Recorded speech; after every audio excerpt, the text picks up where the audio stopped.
Welcome to Manor Park Classics. It's Tim and Jim here doing the Wednesday walkabout. So we're going to show you around the cars that we've got for this sale, and it's 108, I think. 108, Jim. 108, yes. yeah. Bear with us. So we're going to show you what we've got, a little bit more in depth, a bit more detail. But as ever, check the website out. Give us a ring. Come and look at the cars because it's open day today. It is. And tomorrow and Friday. So you're more than welcome to come and see them. Yeah. So here we go. Let's have a look. So a couple of hours of us rambling on about cars, Jim. How awful.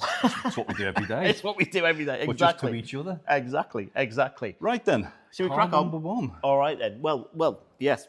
A festival of pink here, obviously. Or actually, to be correct, sunset coral. Oh, get you. Is this one, okay. So this is a 1956 Thunderbird, Ford Thunderbird. Yeah. It's got the Continental kit on it, which is correct for the year. Is that the spare wheel That's carrier? a spare wheel on the back, Yep. absolutely. So it cuts such a look, this thing.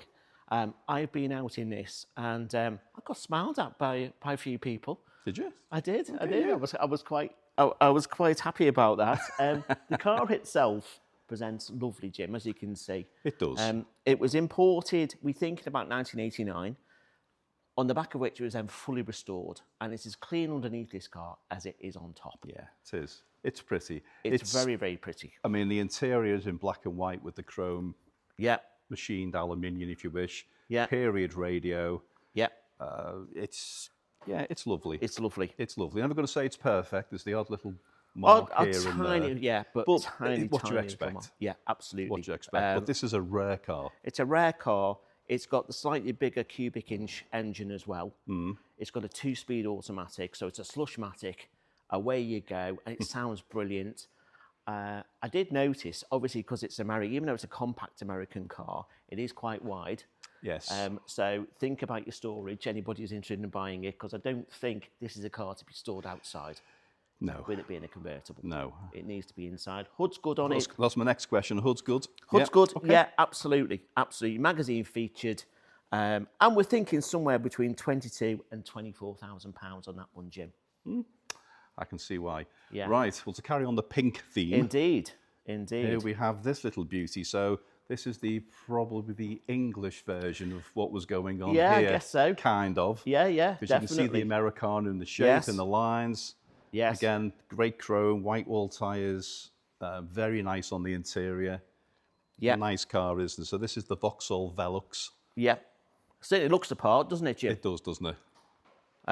Great in pink. We haven't got much paperwork with this one, unfortunately. No. But what we can say is it presents very nicely, doesn't it? It does. And, you know, if that's your thing, you're not going to get a lot better than this, I don't think. No. I mean, it's showing about 50,000 on the clock, you know, we give or take, whatever that means. You have to do your own checks on that. But the white wall tyres, the interior's nice, the paintwork's good on it. I'm guessing it could maybe just do with a bit of a mop and polish, but you know what? It's not too bad at all, and the chrome works nice. No, if you run a buffer over that, it would be fantastic, wouldn't it? But the chrome is fabulous, as you say, and it's even got the requisite nodding dog in the back. The nodding dog. We like a nodding dog. We like a nodding dog. Okay, so somewhere between 14 and 16,000 on that one, Jim. Yeah. Okay. Which I don't think is too bad in the current market for. It's kind of a 2/3 slice of Americana, isn't it, in terms of size?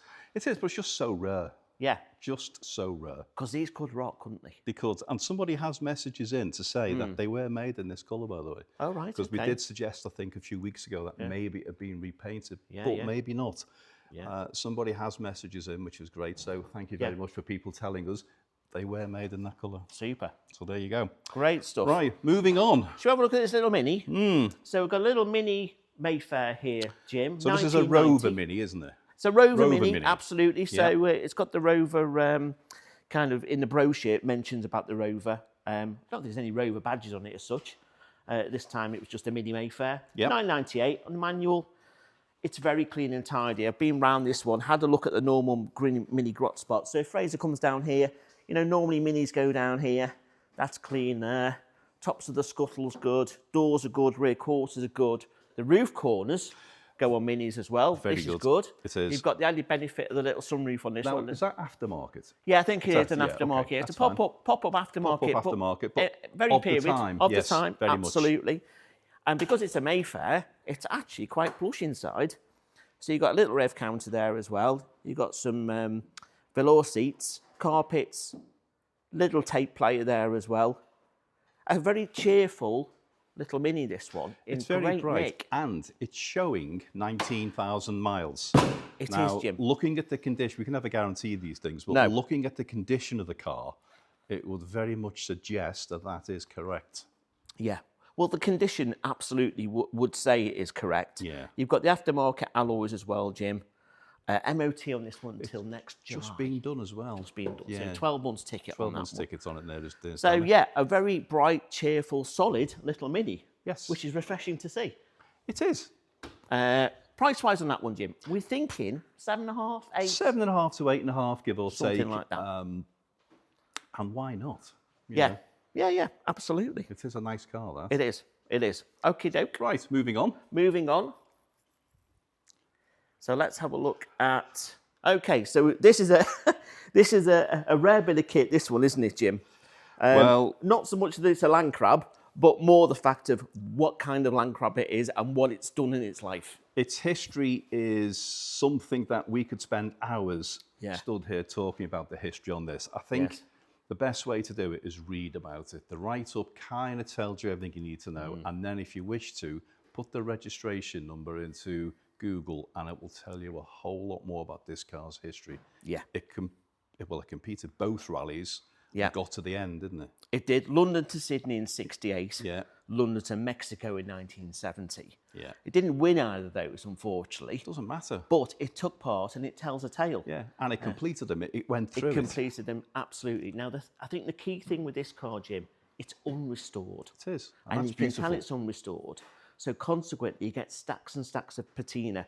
So if you want a perfect, original Land Crab, this isn't a car for you. No. But if you want something that's super special and super rare with loads of history and loads of really interesting features and fittings. So if Fraser can come just down here, we've actually got the hydroelastic pump mounted on the rear parcel shelf. So obviously that's why Land Crabs did so well on these tough rallies because of that hydroelastic suspension. Yeah. It just helped smooth out those huge bumps and hills that they drove over. And so you could adjust that on the move. It's all stickered up. It's all done. And you know what? You wouldn't want it restored because I think that would lose its, I've used the word patina, but if that was restored, I think you'd ruin that car. Absolutely. So that needs to stay, in my opinion, as it is. 100%. I'm with you on that one. Needs to Definitely. Because Definitely. that's its value. Yeah.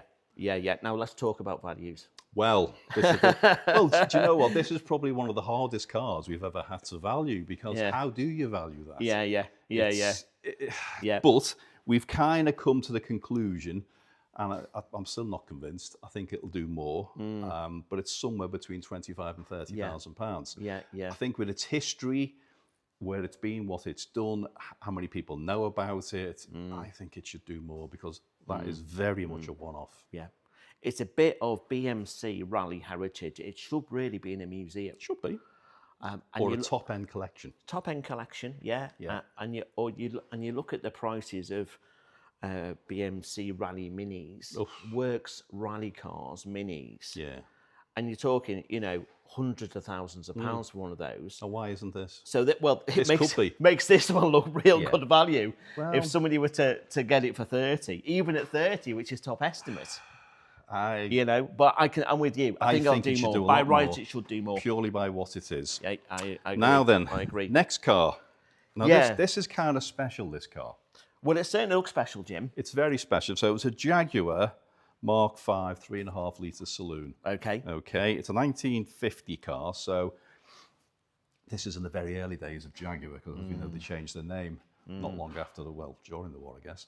So this car, again, is one of those cars that you need to read about it or you need to ring us up or come and see it because it's had in excess of £110,000 spent on this. Wowzer. Wow. It's just beautiful. Yeah. Beautiful. The engine is very well detailed. The chrome is good. Yeah. Yes, it's a rare car. You aren't going to get many of them. If you're a Jaguar collector, this has got to go in your collection. Yes. It's not concourse. I'm not going to tell you it's concourse. It's not far off. But with £110,000 worth of expenditure on it, and the bills and the receipts and the invoices are all, it gives you an idea of the time, the effort and attention to detail this car's had. Yeah, yeah, yeah. So this car's 75 years old, Jim. Yeah.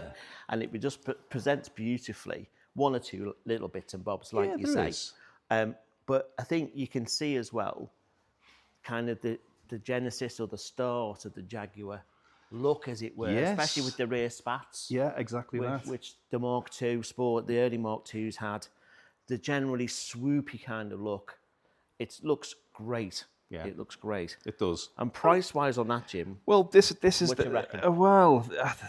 A conversation with the gentleman, and many suggestions were thrown round. He has set the reserve very low, Right. And there's a clever thing about that, because it draws people in. People want to come and look at it and think, God, that car's cheap, or starting off cheap. It's not where it starts; it's where it ends. So, as it sits now, that car could be, well, estimate-wise, somewhere between £15,000 and £17,000. Okay. It's, We'll see. We'll see with how the it does on the day. expenditure it's had, it's unbelievable. Yeah. Again, another one, a bit like the Austin, deserves to do a touch more, I reckon, because Should that's do. a great looking car, isn't it? And there aren't many of them. No, you're right. It's a very right. rare thing. There aren't many on the road, yeah. let alone one that's had that amount of money spent on it. Brilliant. Right. Okay, then. I've just noticed, actually, Jim, you're looking at your pad there. And I'm looking at my electronic pad as well. Well, with you my see, handwritten notes. I've now come into the 21st century. I have an electronic pad.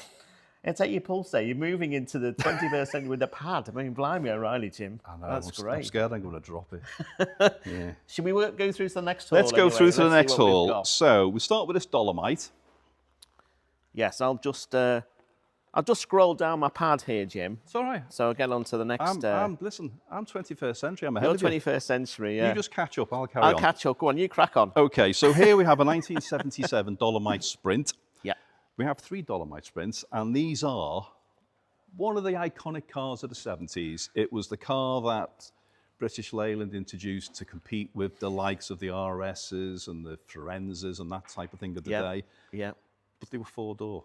Yeah. And that's where the advantage was. Great engine, very powerful back in the day. But this one is rather nice, isn't it? It is. In white with the black vinyl roof. The interior is lovely. Yeah. Correct wheels, good chrome. Yeah. Arguably, if you wanted to be absolutely particular, you might do a little improvement on the paintwork here and there. Yes. But that's arguable. Yes. You may well not. You may just leave it as it is. Yeah. Because I think it's fabulous. Yeah, it's had a bit of paint, hasn't it? Obviously, It but has. not to be unexpected, given the age, and given the fact, obviously, it's a mid-70s British Leyland car. So that dictates that it wouldn't be in this condition had it not had some paint and some work over the years. No, exactly. But I think the work's been done well. It's been done very well. There's lots of invoices in the file, Jim. There is. This car, apparently, the vendor tells us, had a full engine rebuild, but unfortunately, the invoice has gone missing. But he tells us that, and there's no reason to disbelieve him. There's plenty of other invoices in the file as well. It's showing 90-odd thousand miles on the clock. It's correctly historic registered as well. It is, and it has a heritage certificate. And we've got the heritage certificate which as well. which is important. So it's got one of those as well. So that tells Yeah. you that's how it left the factory. Yeah. It'll tell you when it was built, what day it was built, what dealer it went to. It's a great piece of information Yeah. to have with the car. It is, it is. So overall, a great looking slice of 70s British motoring. And like you say, a bit more practical than RS2000. Yeah, they were. This is the thing. Yeah. British Leyland at the time were probably having their issues and their problems, which is why Ford and Vauxhall kind of jumped ahead of them. Yeah. Well, the RS is a very special, iconic car. There's no getting away Yeah. from that. And the Forenza is an extremely rare car. Yes. But they weren't 4 doors, as I No. say. And No. that's the biggie on this. Yeah. And it's rarer. And it's rarer. Okay, super duper. Okay, And then we shall move look on at to one? this. Now, another sporting Triumph, Jim. Yes. And this one's a beauty, isn't it? Yes, we commented on this last week. We did. This is probably, or possibly maybe, one of the nicest TR6s we've seen. Yeah, I'd agree with that. It's beautiful. Yeah. It is beautiful. It's benefited, Jim, from a full nut and bolt restoration. Completely to original specification as well. Yeah. And that's it. It's got a heritage certificate again. It's got a meticulous history file. and it's a UK supplied car. A lot of these were American cars that came back and were converted left to right. Nothing wrong with that, by the way. But this one is as it should be. Yeah. And because it's an earlyish one, you get the benefit of the 150 brake horsepower rather than the later 125. Which is the one to have. Yeah, which is the one to have. So I actually moved this yesterday, and it starts on the button, and it sounds glorious. Yeah. And I think the condition of the bodywork, the interior is a really nice place to be. It is. So often the wood on the dash delacquers or just looks a bit tired, but that looks lovely and fresh. The seat facings are lovely. The carpets are in great nick. The plastics in general are in super nick, considering the age of the car. You know, and as we said last week, if you went out to create this, you could be looking at, you know, what did we say, 40 to 50,000 pounds at least to create a car as good as that. But with this one, you don't have to, because price-wise, this one is going to be somewhere between, you know, 14, 15, 16, 17,000 pounds. So sub 20,000 pounds is going to get you an almost concourse TR6. That's a supercar, isn't it? Yeah. I mean, to think 12, 18 months ago, that was probably a 25, 30 grand car, wasn't it? All day long. So they have come off slightly, but what a great time to buy. And you know what? I was reading an article in Classic Car Weekly that suggested, I think it's right, that we all are talking about cars of an age are coming down in price. Well, that can't carry on. No. So it's the perfect time to buy these cars, because I have a sneaky feeling the market will pick up and people will wake up to the fact that there's some great cars and the prices will rise again. And I think that's the case. Absolutely. And this typifies that. Yeah. Cool. I can see you in that, actually, Jim. Huh? I can see that. See me in that? With my blonde flowing hair. With your blonde flowing hair. Yeah, me too. Right, let's have a look at this one, because this is a very rare bit of kit. I think on the face of it, it might just look like a standard TR7, but the clue is there. If Fraser just wants to home in on that. So this isn't just any old TR7. So this borrows the engine from the Sprint, the Dolly Sprint. So it's a 16-valve 2-litre unit in what is a very rare TR7 Sprint. They only built 60 or 61 of these. It's the stuff of legends, really, this, Jim, these cars, because they were built in a very short time frame in 1977. They weren't formally launched to the general public. They were all built to be exported to the States. And British Leyland at the time was in a state of flux. And they were just about to introduce the TR8, plus the emissions on this engine was a bit of a struggle in the States. Yeah. So the problem was he had a TR7 Sprint, which couldn't meet the emissions in the States, which was the biggest market, and you had the power of the TR8 coming through as well. So these got canned, basically. But there were 60 made, 61, depending on what you read. And they are just, as a consequence, they are super rare. This is a proper Sprint version. We've got the heritage certificate. Yeah, just going to say that. It's had tons and tons and tons of money spent on it. It has. It's been featured in magazines and articles. It's been around. We took it to Tatton Park. It got such a lot of attention. It did. I was quite surprised by the attention, and I was very impressed by how many people knew what it was. Yes, absolutely. Because I thought to myself, people are going to come along and say, oh, it's a white TR7. Yeah. They knew what it was. They knew what it was. So all credit. Yeah. MOT on it till 2025, Jim. Like I say, loads of paperwork, correct alloys, correct interior. I mean, I just love that The interior is fabulous. Come and have a look at that, Fraser. I mean, that is so 70s, isn't it? That check. And the thing about TR7s as well, Jim, is I know British Leyland got a bit of a bad rap on their kind of interiors at times, but that dash is great. Brilliant. You've got everything there. You've got the auxiliary dials, everything that you need. It's just a lovely, lovely place to be there. It is. And you know, there's something which resonates with me, and there's a few cars that you go through time that you get to drive, because you know, you're over 21, so you've been around a while. Certain cars have the perfect driving position. Yes. So where the seat is, to where the gear stick is, to where the dashboard sits. And this is one of those cars. Yeah. Another one of those cars is a Toyota Celica, by the way. Okay. For me, now I'm quite tall, so I think the driving position in these is fantastic. But other cars I struggle in. Yeah. So the ergonomics back then, they thought about it. Yeah, they did. Yeah, they worked for you. Yeah. So, and built just down the road in Speke. Literally, So, 15 minutes away. 15 minutes. So there you go. So that's a road to get £13,000 to £15,000 on that one. I think touching up the file, it's about 30 grand spent on it over its time. So that is, you know, so again, to emphasise the fact that, you know, to restore something like this is going to cost those numbers. So why restore one when you can buy the But it's one that's finding been it. done, That's but the you've got thing. to find one. And this is what we strive to do exactly. here at Manor Park. If, you know, there are cars and there are cars and there are cars, it's finding that rare car. Yeah. You know, and rightly so. If you decided you want to buy or make a TR7 Sprint, you go and find one if you can. Yeah. You spend the 35, 40,000 pounds, whatever. Why do that? Yeah. Here it is. Yeah.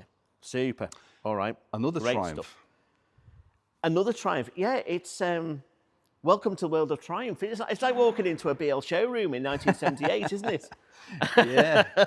Maybe this one would have been on the used forecourt because this is a 74, isn't it? Well, it is, and it's interesting you say that. 70, I think he's finished making these in 73. So this is a very late one. So this may have sat around in a showroom for a while before it was registered. Again, makes it quite unique because it's on an end plate. Yeah. So that's very late. I'm it's not a seeing very, one as, very late. I've not so that seen makes it one a as little bit late as unique. that. I'm sure there are a few others, but won't be many. No. So the GT6 obviously got the 6-cylinder 2-litre engine in these. Silky smooth. Very. The poor man's Aston Martin, I think these were positioned as, whether that's right or wrong, I don't know. But certainly the styling is great. Super practical with the hatchback here. Yeah. Comfy, quick. Yeah.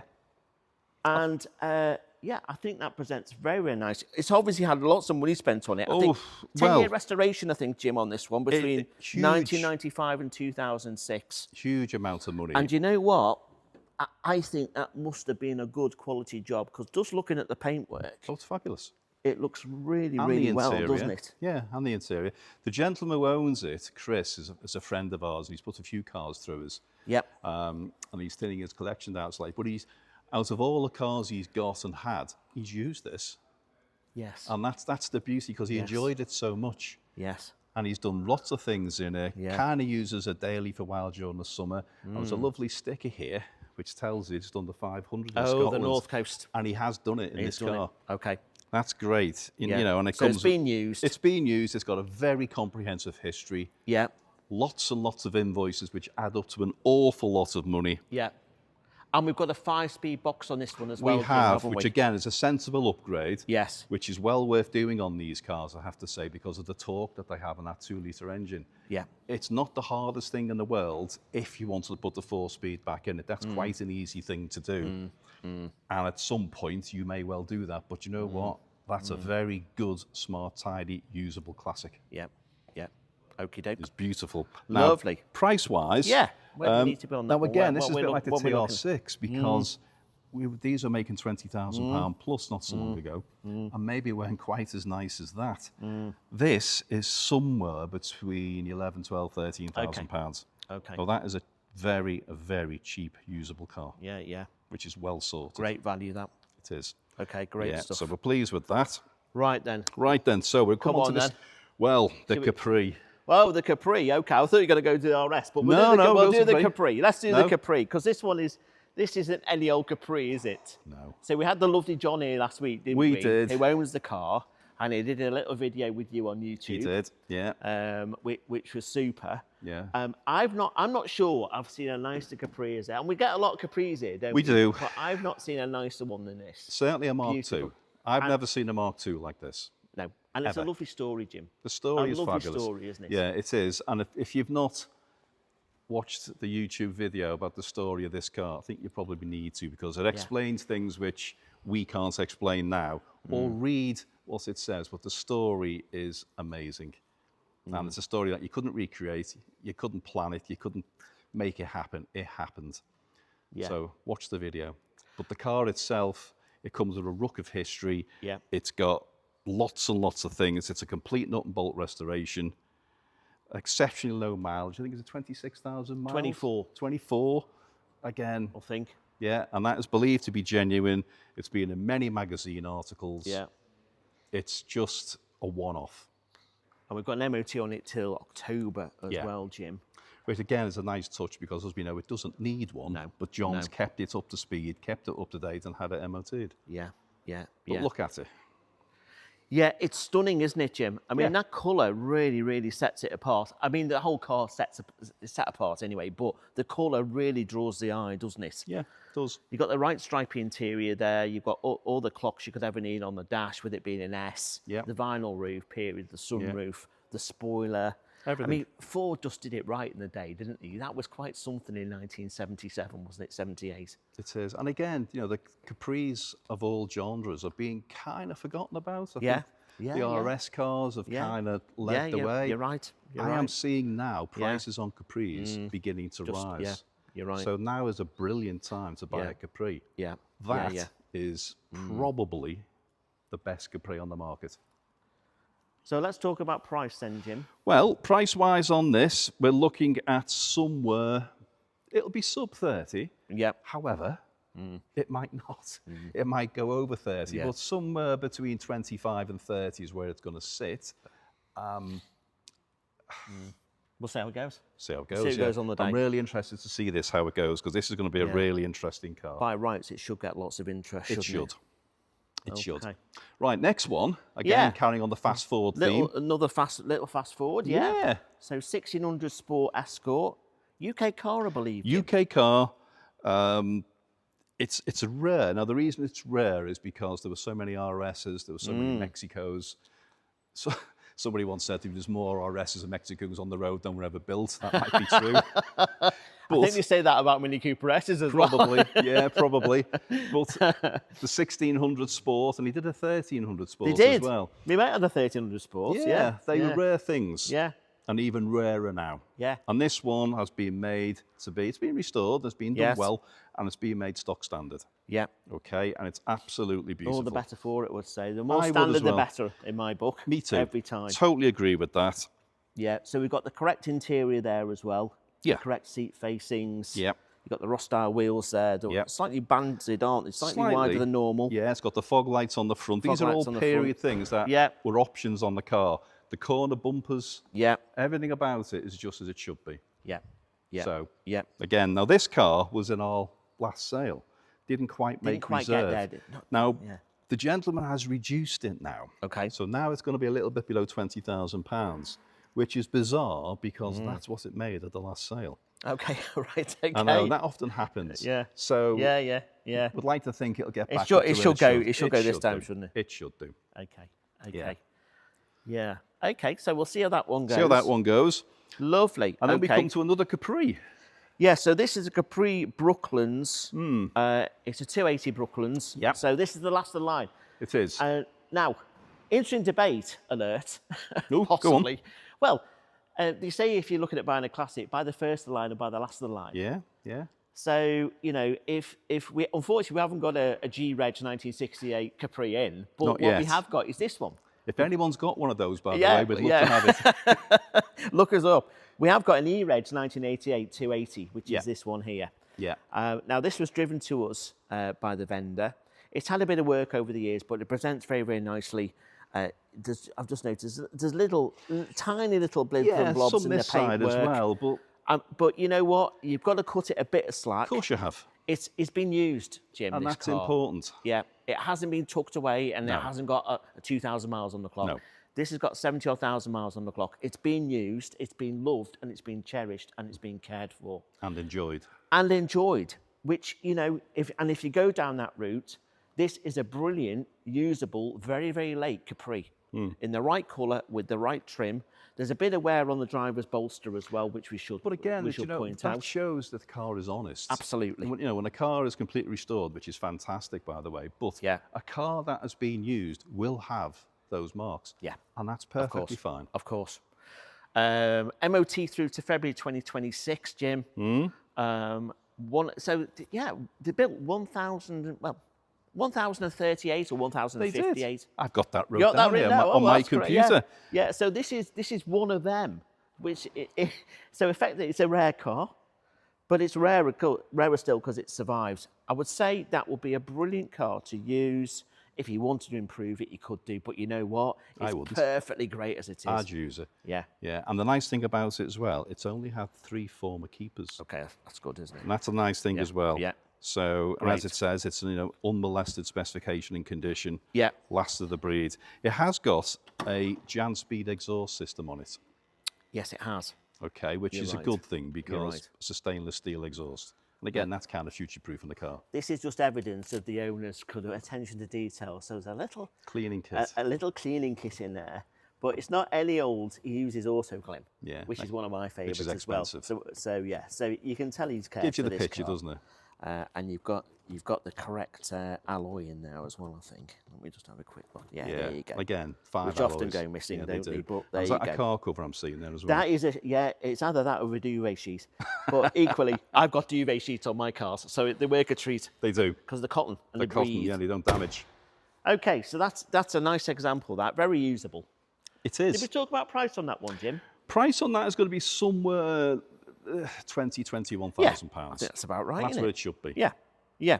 Okay. And so it should. And then we move on to this. Gosh, so let's have a look at this then. So yeah, now what I've got to do first on this one, Jim, is I need to just show people, because Andy, who sent us this car in, I need to do the bonnet, if I can. Bear with me. Now you should know this. Bear with. Well, I know where it, I know where it is because. Hang on a minute. Andy has spent many hours cleaning. Look at me down here. Andy has spent many hours cleaning the engine on this. So I just want to show you this. Come on, let's have a look. Because not only does it present wonderfully on the outside, but it also presents very nice as well. I'm making a right faff of this today. You are, aren't you? Dear me. Can't you tell this isn't scripted? You can't tell it's scripted. You carry on, Jim, anyway. We'll carry on. I'll tell you a bit more about the car. So, it's a Wolseley 1100 is what it is. Now, it appears to be an original specification. I think it may have been painted, to be fair, but it's been done as it left the factory. Yes. Lots of history, including original purchase invoice. There we go. Oh, Tim's back in the room. Here I'm back in the room. Now, there you are, you see. So, no, that's nice. Look at that, Fraser. So that is what makes this car rare. Because that is an 1100 engine, Jim, A series, with twin carbs. So they only built this engine for 18 months or 2 years in the mid-60s. Fitted to the Wolseley version of the Mark I. This is, of course, the ADO 16, 1300, 1100 version. This is the posh version. Yes. Which sat alongside the Van den Plas version, which sat alongside the Riley Kestrel version as well. So it's a beautiful little car, this, with a rare engine. It's a manual. And I'm looking under the engine. I'm seeing many new parts. Yes, I'm seeing indeed. a new battery. Yep. I'm seeing lots of new parts in there, again, which gives you confidence on the car. Yeah, it's been looked after, definitely. And something else about it as well. It's MOT till July 26. It is. Now that, again, speaks volumes about this car. Just gives you confidence that actually it's a good one. Yeah. These could rot. Yes. But obviously, when it was first bought, the owner kept it for many, many, many years. And the dealer, when he first bought it, fitted just a couple of auxiliary gauges just by the steering column down there. Yeah, you see those. But again, that was a thing, wasn't it? Yeah. There's a little parking light there as well on the driver's side. Nice. Just lovely, lovely little touches all around. Got the leather interior. And I think it presents very nicely. I mean, these were staple family cars in the 60s. There were thousands and thousands of these throughout the UK. Not so much the Wolseleys, but certainly the 1100s and 1300s. Well, I guess now there's not very many left, is there? I can't remember the last time I saw one of those. No, me too. So Yeah. where's this going to sit on price? Well, I think on this one, Jim, we're probably looking about £7,000 on this one. Okay. I think so. Now, what I did notice, and you're going to get, these vagaries. There was one that sold at auction about 3 or 4 months ago, which was, I think it was a Riley Kestrel Wolseley 1300, been in the barn, 28,000 miles from new. That did £14,000. Yes. It was chocolatey brown with the red interior. Well, we had the maroon one the last sale. We had the VP here. Yeah, the VP, which did really, really well. Yeah. This is not quite the equivalent of the VP. The VP, remember, had 5,000 miles on it, and it was a Mark II. Yeah. and it was a 1300 manual. This is 1100 twin carb. It's a manual. It's slightly older. If I'm being critical, it's not quite as nice as the VP, because the VP was near perfect. Outstanding, yeah. This one, I would say, is a solid 8.5, 9 out of 10 car. Yeah. Which certainly looks the part. I would, so I think £7,000 would probably buy this. I think it should go more. It should go more, really. It should, shouldn't it? Yeah. No, it should. That's a great car. Now then, we're moving on to something which is very much your cup of tea. What have we found here? We found the Mini. Yeah, so this is a Mark II Mini Cooper, Jim. It's had a restoration at some point. Yes. Believe it was beige. Okay. And it's been painted white, Snowberry white with the black roof. Yeah. You've got racing seats, bucket seats up front. You've got the correct 100-mile-an-hour speed out. You've got the 10-inch Mini Light styles alloys on the wheels. You haven't got the twin tanks, of course, because it's just a standard Cooper. Mm. But it presents very nicely. It looks to be the correct shell as well for a Mark II. Yes. With the outside hinges and sliding windows. Now, the cars actually come from a deceased estate. Okay. So we are reliant on the wife and the representatives of the chap that died just to tell us a bit more about this car. Yeah. What we understand is it's running a 1380 engine. So it's a 1275 engine that's been bored out. Yeah. Okay. I've actually driven it, and I'm quite happy to tell people that it is certainly faster than the 1270 Yes, okay. It's certainly faster than the 1275, but I can't state for definite whether it is a 1380. Yeah, okay. It's running a single carb, as you can see there. There you go. And it kind of ties in with the story, because the chappie himself, he loved his Minis. We've got another Mini in that come from the deceased estate as well. He loved his Minis, but he wanted them to be quick. So this one is quick. Now, we should say as well, there is a bit of clutch slip on this. Okay. So when you really boot it and you're doing 2.5, 3,000 revs and you want some power, the revs just soar and you don't get anywhere too quickly. Okay. So the clutch does need looking at, probably needs a replacement if I'm honest. Well, it's common sense to do that. I know you might be able to adjust it because the cable on these, aren't they, I think? Well, no. Well, I'll need to... Oh, you've got me there. I've got you there. You got me there. Whatever they are. I'll check my books on that. But it's always wise to replace, I think I would replace it. Yeah. I know people who can replace clutches on Minis without taking the engine out. Yeah. If you want to save your knuckles, then don't really entertain that. Just whip the engine out and change the clutch with the engine out. So as a consequence of that, actually, we did lower the reserve on it, because when I noticed that, I had a conversation with the representatives of the family. I think £11,000-12,000 will buy that now. It's a lot of car for the money. A lot of car for the money. And a great looker too. It's a great. Thanks very much. Yeah, it is. Oh right, okay. Yeah, it is a great look. 68. Yeah. 1968, Northern Ireland reg. Yeah. And it was a Northern Ireland red car originally, actually, when it was. And it's come to us from Northern Ireland. And it's come to us from Northern Ireland as well. So it'll be interesting to see how that one goes. Okay. Well, then we move on to this little beastie here. Now, this car we sold in a sale a couple of sales ago to Sean. And Sean, unfortunately, had to have an operation, which he's on the mend now, but he's decided that he may struggle with the car, so he's put the car back in. So here it is. It is being offered at somewhere between £5,000, £6,000, £7,000, which is less than he paid for it. Right. So he's been very sensible. It's a beautiful car. It's an older restoration, but it's good. Yeah. It's in lovely condition. It's very tidy. It's very tidy. There's a bit, there's a bit of chrome work needs doing on the back. A lot of that may or may not polish out, but again, they're easy enough to do. Yeah. And you know what? If push comes to shove, you can always get a replacement bumper, can't you? Or have it re-chromed. Yeah. It's not difficult these days. But everything else about it is standard. The car is lovely. It's great under the bonnet. It's just a nice car. However, there is, like you said on that one, the clutch is ever so slightly slipping on this too as well, which we've noticed. So there will be some clutch work to do on this probably as well. Yeah. Now, in my dark, distant past... Oh, don't tell that tale. I'm not going to tell that tale, no. Oh, right, no. Keep it clean. I hasn't gone to court yet. No. I had one of these and the clutch went on it, and the way I did it when I was a younger man was I took the gearbox out through the interior. Oh, okay. Which is a little secret on these, so it was easy to do. So I took the centre console out, roll the carpet back, and took the gearbox out through the car. So it's not difficult to do. Good. Excellent. Excellent. We think at some time this car was red. Is that right? Possibly. Possibly. Well, it's inconclusive because HPI doesn't always get everything right, as we know. Right. I can't see no signs of red anywhere on this car. No. If it was red, and when it was restored, it's been a bare metal. Yeah.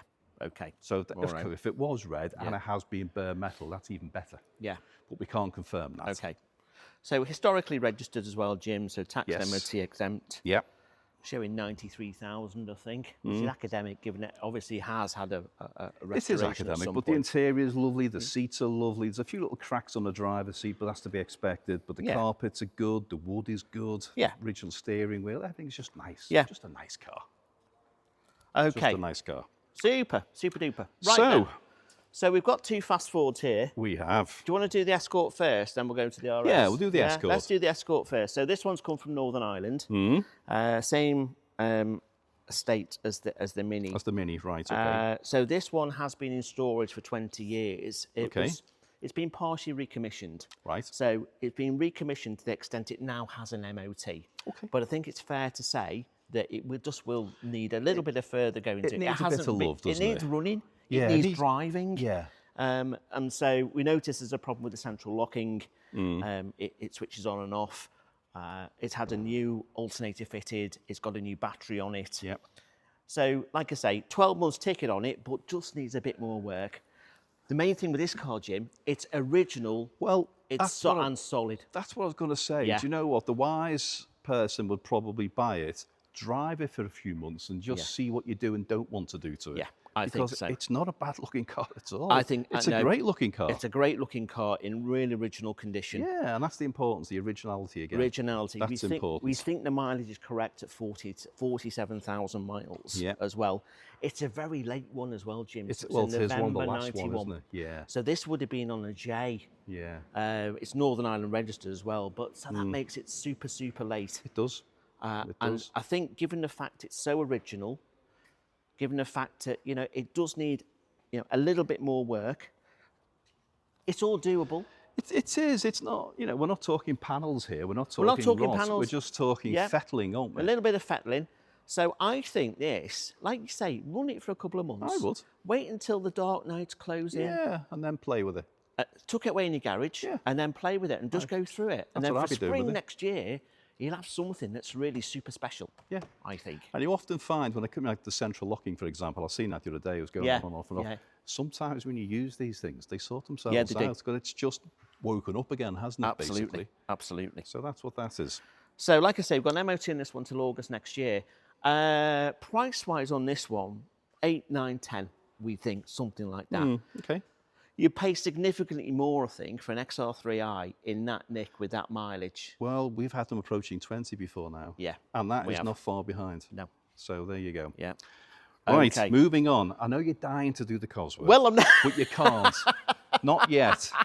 We're doing Are we keeping our viewers on tenterhooks? We are. Yes. Right then. Okay then. So now this 190. This is beyond special. It is. Now, everybody to a man who has come to see this car has been blown away by its condition. Yeah. It's believed to be original. I think it probably is. The mileage on the car is, 19,000 miles. Yeah. It's had minimal ownership. The vendor tells us it's never been painted or nothing, and he might well be right. But you just look at the car, you look at the tyres, look at the underneath, which is equally as nice. You look at the interior. It's beautiful. It really, really, really is. If you really wanted to be really picky and spend 3 or 4 hours, I'm sure you'd find something. Yeah. But why would you want to do that? Yeah. This car is beautiful. It's that beautiful, it was on the Maguire's stand at the NEC. Right. Now, as we know, if Maguire's decide to put it on their stand, it has to be right. Yeah. And this car was on the Maguire's stand. Yeah. It's a 2-litre. Yeah. We're not talking a Cosworth here. However, the colour was very popular on Cosworths. Smoke silver. Yeah, actually, you're right, yes. So yes. It's got a look about it. It's got the nice alloys, electric windows, got the sunroof. Yeah. It's just beautiful. And these were built to last, weren't they, Jim? Yeah. Yeah, and again, this car has sparked a lot of conversation as to what to do with it. Is it too good to use? Do you put it in a collection? Does it never see the light of day again? Well, I'm not so sure. The gentleman drove it to us and thoroughly enjoyed it. Okay. He had a bit of a wobble because when he when he got here, he was this is bit of a wobble, and understandably. Yeah. But this is the thing. Yes, it's collectible. Yes, it could go into competition. Yes, it's almost concourse. But you know what? For £13,000-14,000, you go and buy a car for that sort of money to use on a daily basis. They don't exist. No. And as you said before, they last forever. They do. You could use this car. You could use it as a daily. Yeah. Absolutely. So how much is this award-winning, low miles, low owners with history, unpainted 190 going to cost me? Lots of questions, Timothy. Lots of questions. Right. Okay, and there's one answer. It's going to be somewhere between £12,000 and £13,000. 12 and 13. Okay. I kind of get that. Yeah, I do. You know. I do. We had a Mercedes specialist who's one of the country's leading Mercedes specialists come to see it last week, and he was trying to play it down. And it's always funny when someone tries to play something down. That means he likes it. Yeah, exactly. Yeah. I could read between the lines, so to say. Yeah. So we'll see. That is a lovely thing, actually. Yeah, it's very straight. Just sits right, doesn't it, Jim? Yeah, panel fit. The way it sits, as you say. Right. You know, no corner marks. The bumpers haven't been touched in, or it's just perfect. Yeah. And it's got a great story too. Again, have a read of the story on the web. It's good. Cool. Okie doke. On to this one then, Jim. Yes. Well, Maserati Coupe Cambiocorsa. Cambiocorsa. So this is quite something. I used to sell these in the day, didn't you? I did. So you'll know all about this one. Well, yeah, I do. The colour is, they're all called Grigio something. I can't remember the first bit.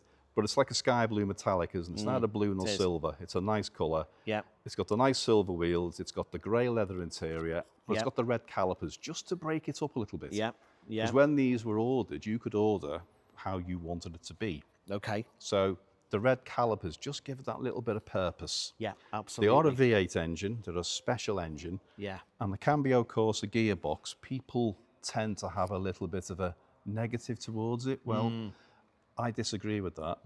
The reason why people are negative is they don't know how to use it. Right. Now, if anyone buys this car, I know how to use this gearbox because Maserati taught me. So if anybody buys this car and they want a conversation with the gearbox, I'm more than happy to do that. Okay, super. Once you know how it works, this car is amazing. Okay. Absolutely amazing. So it certainly looks amazing. Oh, lovely. Lovely. Yeah. And it's in perfect condition as well. There's a few little stone chips here and there. Yeah. But it's been cherished. You can tell it's been cherished. Has been looked after. Yeah. Yeah. I mean, there's a little bit of action there, There's but little that bits might and cut pieces. and polish. But you know what? It's coming up 20 years old, Jim. So you know you've got to cut it a bit of slack. You just enjoy it. I think you'd enjoy it, and then the noise of that 4.2 V8. Well, that's what Maserati's all about, isn't it? This is an Italian supercar. Yes. This was the sister car to the Ferrari, because Ferrari and Maserati back in the day were the same company, effectively. Yeah. So. Yeah, absolutely. You know, so we've got on this one, Jim, 33,000 miles, which we believe is correct. Yes. You map it back to the service history. You map it back to the the MOTs history. Yeah. It's all good. You can tell by looking at it. You can. You can. The condition, the seats wear. are great. Yeah. It's just nice. Yeah. Important thing with this one, Jim, as well. New clutch, 5,000 miles, 2022. Well, that's always been a criticism with the gearbox because, again, not using them correctly, they tended to go through the clutches. Yeah. So this is a new clutch, which is not a cheap thing to do, by the way. £7,000 it was. Yeah, there you go. So there's a bill on file for that as well. That tells you that the gentleman or the lady who had this car really looked after it. Yeah. And you can tell. Cherish plate comes with the car as well. Right. Okay. So that's a fine-looking Italian supercar, like you say. Price-wise on that one, Jim, I think we're looking at somewhere in the region of 10, 11 maybe. I think that's a real value car. And we had the one a few sales ago in black, didn't we? Which was a similar car, and that did, what, 15, 16? It did. From memory? Yeah. That's got to be up there. Yeah. That had a slightly lower mileage, didn't it? But this one, you know, in terms of condition, well, it's equivalent. You know, the new clutch, the bits and pieces. Absolutely. It's just, Yeah, absolutely. So 14 stamps in the book on that one as well, Jim. So again, just to reinforce the fact it's being looked after. Yeah. Yeah, no, it's nice. Right, Now okie then, doke. we Should go we have a on look to at the Lotus? We go on to a British favourite. Yes, Esprit Turbo. Yeah. So this is the X180 version. It is. Isn't it? Yes. Now, this one is back in, isn't it? Because this one didn't quite It didn't quite make its reserve. No, Not it's come quite. back to us. I'm kind of glad it has, because the gentleman's, again, he's been sensible. He's reduced it. Okay. So now it represents amazing value. Yeah, yeah, It does. And, you know, it's bright red, magnolia interior. yeah. And I think you and I discussed this last time. You pull up at a show in this, people Yeah. are going to take second looks at this, because it's not a Ferrari, it's not a Lamborghini. It's different. Yeah. I thought there might be a boot in there, but there isn't. No, there's no boot in these. No, that's the thing with these cars. Squashy bags. Very little space Squashy bags when you go away for the weekend. Yeah, sports bags on the passenger footwell. Yeah, yeah. But it's just nice. Because these are glass fibre, aren't they, Jim? They are. So you know, I can't see any crazing on there. The paintwork's nice and There's the odd even. little... One or two little marks around the Little front end, marks isn't here there? and there. I mean, there's a couple of chips I'm seeing on the edge of the sunroof here, but that, Yeah. you know, something and nothing. Yeah, yeah. You know, the fact it's got a sunroof is a good thing. Yes, But there's- absolutely. Yes, there's little minor Little bits to things, improve if but you other want. than that, it's beautiful. This has had a lot of money spent on it Huge recently, amount Jim. of money. 2023, there was $9,000 spent on it. Yeah. 2024 was another $5,000. Yeah, it was recommissioned. It had been sat a while. Right. And the gentleman had it, recommissioned it, Okay. and rather than doing it on the cheap, he didn't. He did it very properly. Did it properly. Yeah. And we've got an MOT on this one as well till April 26, Jim. That's it. 96,000 miles showing, which, Yep. you know, okay, do your own checks on that one. But yeah. So this is the turbo as well, isn't it? So this will have a nice bit of poke, won't it? Oh yeah, very much so. 18 to 20,000, we reckon, that one, Jim. It is, but it's its appearance. Yeah. It's a great shape. Yep. It's one of those cars that is, you know, if you're for many reasons, a Lotus is a special car. Very rare now. Yeah. Yeah. There you go. Talking about rare cars, Jim. Rare cars, yeah. Well, do you know what? There's a Bond connection here. There is a Bond connection, See actually. what we've done here? Yeah, Lotus Esprit, Vanquish. All we need is Daniel Craig to wander in, don't we? We do. And he's a local lad, isn't he? He's from the Wirral. Chester. Yeah, old Chester, yeah. Yeah, so Yeah. I haven't seen him in a while. But anyway. No. think Well, he's last kinda time I was busy. out with him, last time I was out with Dan, you know, we were chewing the cud about this, that, and the other. Yeah, I know. And the Aston. So, Vanquish S, Oh yeah, the okay. daddy, really. the daddy. This has had some work recently on the paint, hasn't it, Jim? It has. The gentleman again he bought it, and there was bits of marks here and there. So rather than doing bits and pieces, he did the lot Yeah. at huge expense. But Yeah, I wow! can imagine. Look at it. I can Look at ima- what we're left with here. Yeah. It's beautiful. Yeah. Absolutely beautiful. The So this is a- interior is fabulous. Yeah. The wheels, again, the red calipers just set it off and just give it that little bit of a.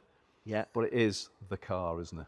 Those alloys would say have been refurbed, haven't they? They Jim? have. Looking Oh, at it. Yeah. he's not cut any corners No, at all. no. He bought it, had some fun with it, but Yeah. wanted it right, Yeah. and that's what he's done.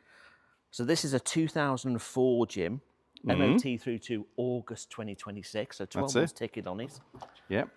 It's got a You've lovely a very service nice history, interior there, haven't all you? stamped up in the book along with the invoices. And it must be a Vanquish S because it's on the tread plate as you walk in. Exactly. As you step in. Yeah. 81,000 showing on the clock. Well, Very- again, do you know what? I'm going to, again, be controversial here. Go on. You'll see a lot of these that have done 8, 9, 10,000 miles, and they'll be a lot more expensive. Yeah. Okay?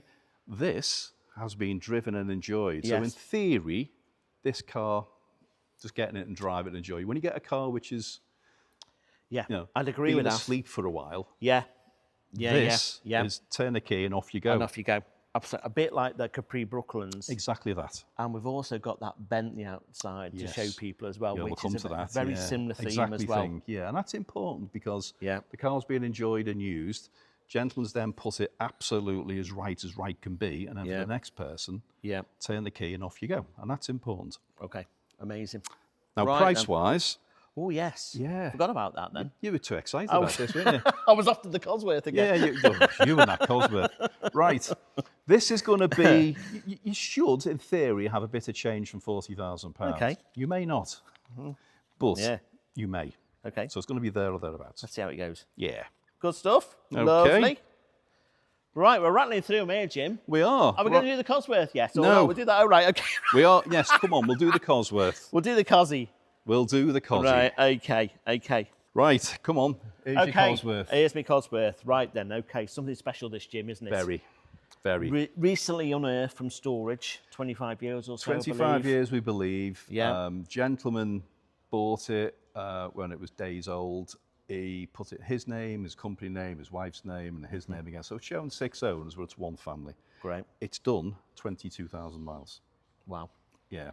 Wow. But it's been sat for 25 years. Okay. So we haven't started it. No.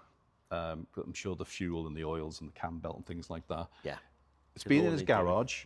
Yeah. And like everything, when something is in the garage, people lean things against it. So the bodywork has got a few marks on it. We're not talking panel damage per se. We're just talking a few marks here and there. Is there a little crease So there, isn't there? you may paint the car. Yeah. Everything else, and you do the engine, of course, it will be prudent to do bits of the engine, but the interior, and that's where you can tell it's a genuine car. Yeah. Because they were quite something, weren't they, Jim? They still are. Yeah. They're a very, a 3-door Cosworth in black is a bit special. Now, the most special part about this car is it's coming to us, and it has come to us, and it's going to be no reserve. Right. So here we have RS Cosworth, 3-door in black, 22,000 miles, one family stroke business owner, and it's no reserve. That's all we need to say about this. I mean, the family recognise that they've got something special here.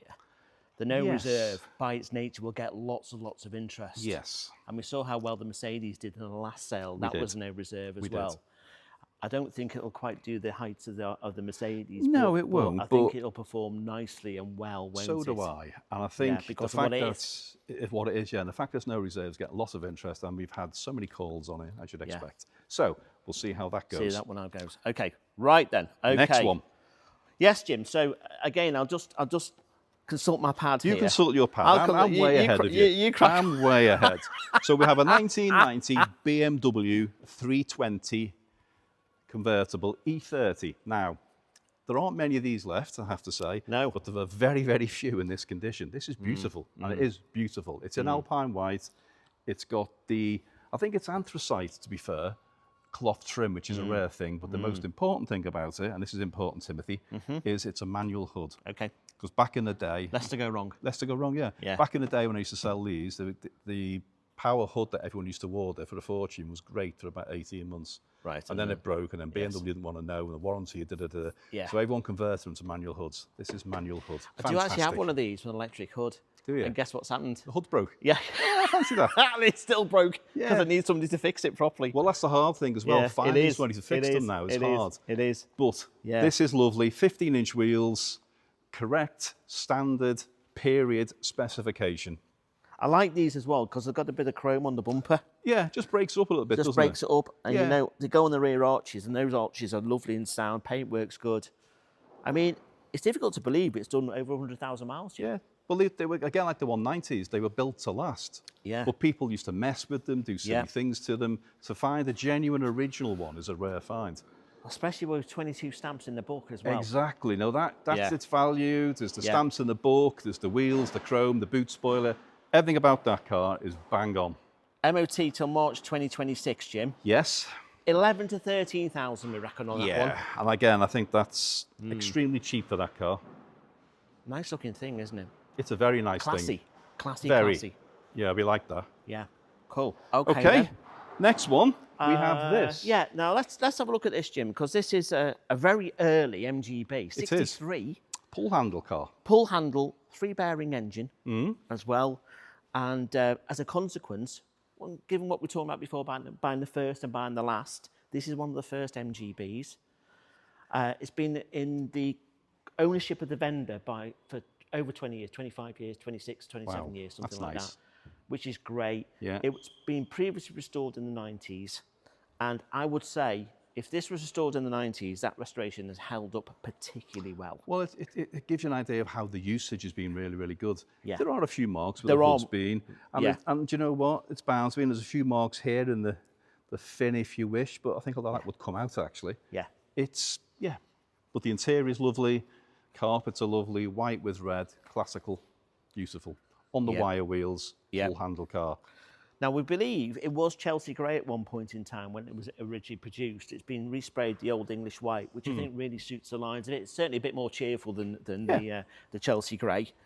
Yes. Bundle of invoices with it, MOT through to March 2026. So notwithstanding the fact, you know, it's 60-odd years old, it's still got an MOT, which is a real... So how much is this going to be? So I think it's going to be somewhere around £10,000 to buy it, Jim. Fantastic. You know, we've guided between 9 and 11. I think £10,000 is on the money for an early MGB that's been looked after, that's been cherished. Yep. So we'll see how that one goes on the day. Okay. And then the next one, carrying on the British convertible theme, we have a little Spitfire. Now, this is it's far from concours. It's showing a few battle scars here and there. It's been used and enjoyed. It's no reserve. Okay. But gentleman bought it. He spent an awful lot of money on it. He's upwards of £4,000 on mechanicals, brakes, suspension, because he wanted to take his children out in it. Yeah. And that's what he did. So he didn't touch the cosmetics. He left it as it was, but mechanically, safety-wise, he's got it absolutely right. It's bob on, isn't it? It's bob on. That's a very bright, cheerful little car. It's a bright, cheerful car. It's no reserve. It's not going to break the bank, but you know what? Most of the hard work is done. So if you want to take it to the next level, cosmetics, I suppose, will be the next thing to tackle, if you wanted to do that, yes, you could. But you know what? Enjoy it for what it is. Yeah. It's a good-looking car for what it is. Yeah. And again, no reserve, which is important. Okay. Great now stuff. Then. Another no reserve, Jim. Yeah, and another British sports car. Two-seater sports car, British, like you say. No reserve. This is the 280S TVR. Very, very nice colour. Really like metallic blue. Again, this one didn't sell. We got close to the reserve, didn't we? Yes. We had a chat to the vendor. It's come back in now at no reserve.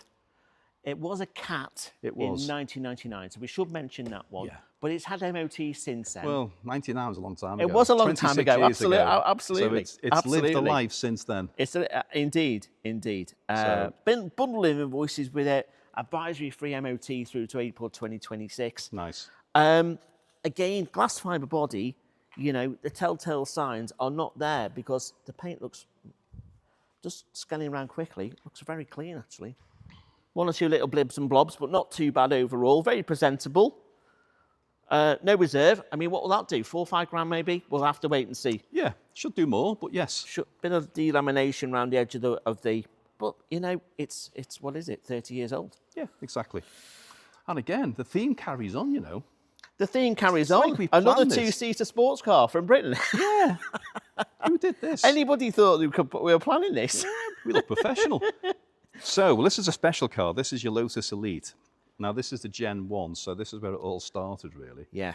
And I think we said last week, how much fun can you have for this much money? Yeah. This is so close to the floor. Yeah. K-Series engine gives you that sensation of noise, performance. Yes. They handle like they're on tracks, don't they? Like they're on rails. I've driven one of these. Have you driven one of these? I've driven one of these. Driven one? I mean, these are so much fun to drive. And I was, you know, I'm used to driving cars with K-Series engines, but not cars this light with that engine. Yeah. And the engine and the lightness work together so well because this thing flies. Oh, it does. Even in standard trim, it absolutely flies. And it revs and revs and revs. That little K-Series engine is a beauty. Just got to look after it. Of course you have. And just got to look after it. That's maintenance. Yeah. But you look at the car itself now, you look at the colour, there's a few little imperfections and marks on it, but you know what? Yeah. You wouldn't bother. Yeah. You just get in and enjoy this. And I think the outside colour in purple matches so well with the terracotta seating. It's great. But yeah, this is going to be a car. MOT, July 2026. Yeah. 13 to 15,000. These are collectible little cars, Jim. I kind of get that. That's still value in my mind. I've seen these up at £19,000-20,000 now for Series 1s. I don't see a problem with that at all. No. And in a rare colour, like you say. Yeah, and do you know what? It would be a shame to put it in the collection. You just need to enjoy that car. Well, that's what they were built to be driven, weren't they, Of course they were. And then we carry on again with another British no reserve sports car. So yeah, little MG B, early 70s, family ownership for the last 20 odd years, Jim. You know, it's a no reserver for a reason. Yep. You know, it's not concours, it's not a show queen by any stretch. It's usable, isn't it? It's usable. It's been sorted mechanically this year, so it's had some money spent on it, on the brakes and just the tune up, making sure it runs all right. The seats need a little bit of getting out. You see there on the driver's seat and the passenger seat, there's a little bit of wear and tear there. I think a feed will work wonders on that. I was just going to say, a good clean and a feed would transform that. Yeah, you've got, obviously they're not the original seats, but you know, it's a chrome bumper MGB. It's early 70s. You could argue this is probably one of the more desirable versions of the MG. Yeah. Being a roadster as well. You've got the Ross styles, motor Litre steering wheel there. And I think you've got to just accept and take it for what it is. It's a usable MGB for no reserve. And I think probably 3 or 4 grand will probably buy that. Yeah, and that's, you know, again, classic car, starter motoring. This is what it's all about. That's what it's all about. Start a classic with somebody. You can get the parts, next day delivery. The parts are cheap. There's plenty of space to work on the engine. It's not like a Mini with your skinny knuckles. There's plenty of space. Loads of parts available. Great owners club as well with the MGs. Yeah. So want to consider that one. If you want to get into classics, that's the way to go. If this was me, I'd sort the seats out, I'd paint the wheels, and that Bob's your uncle, and away you go. Yeah. That'll be me. Yeah. Okay. Now then, on to something a little bit different. Yeah, so we've got a selection of very unusual British Leyland BLMC related cars. Yeah. So this car's come from a collection. Indeed, all 4 cars have come from a collection. This is an Austin Apache. So those people out there who don't know what it is, the easiest way I can describe this is it's a 1100 or 1300 ADO 16 with a boot. And it was built in South Africa, this one. Yeah, only for the South African market. Just for the South African market. We never saw this in the UK because, a bit like Spain, and we'll have a look at the Austin Victoria later on, Jim, they like the little cars with a boot. Yeah, they do. So this one had a and I say a little boot, it's so actually little. quite cavernous in there. It is. There's enough room for all your luggage and all your bits and bobs in there, without a shadow of a doubt. But being where it's based, parts are easy. Yep. You know, the panels, probably from the rear doors forward, as you say, it's quite easy to do. Yes. Mechanically, it's easy to do. Interior-wise, is standard British Leyland for the most part. Yes. Well, it's a 1275. Yeah, engine, you're not going to see another one, I guess, in the UK. If you do, it'll be a very rare thing. Yeah. Runs and drives, everything's good about it. Yeah. Yeah. So we've got 33,000 kilometres showing on there. Okay. And that's a no reserve, Jim. So, you know, we'll have to see how that one does. Tricky one to value that because it's so rare. It will be a fairly limited market. Well, you say but that. If you're a collector, you want that. If you want some, yeah. 1975. Yep. There's 1 or 2 little marks on there's here. marks on here and doors, there. a little dent there. But you know what? It's usable, it's tidy, and it's rare. Yeah. Now then, talk about usable, tidy, and rare. And we're not talking about me here. Look at this. So we loved it. We loved it when this rocked up because we heard it like 5 miles away, didn't we? When it was coming across the bridge. We did. We heard it in witness. It's a sport. It's obviously a Saab 99. It's a GL. It's a 5-speed. Yeah. And it's got a great sporty exhaust, which gives great. it a very, very, very sonorous. There's that word again. Sonorous. See, you used that last time. Sonorous noise on it. It's a rare thing anyway, but it's been jazzed up a little. You've got the rear spoiler. You've got the stickers. You've got the decals. And it's been, again, this one's been used, enjoyed, and loved over its time. Well, it has, and it's got a great look about it. It has. It's obviously been to Goodwood a few times, and it's done various things in its life. But you know what? Again, I still struggle to think this is no reserve. I know, absolutely. That's a lot of fun, that car. It's a huge amount of fun. And Saabs are well built. Oh, yeah. They're well built from day one. Yeah. And it's a testament to that build quality that it's still here. 160,000 miles as well, Jim. Doesn't matter. So it's covered them, but it doesn't matter because it's been looked out. It's been looked after. Lots and lots and lots of bills on file. Yeah. You know, it's had thousands spent on it recently. £4,000 or so in 2020 on an engine rebuild, for instance. Yeah. I think that is a super bit of kit, that. So do I. I think it's a fun car, super bit of kit, and again, you could use it daily. Yeah. Because I think the vendor did for a while, didn't he? Yeah, absolutely.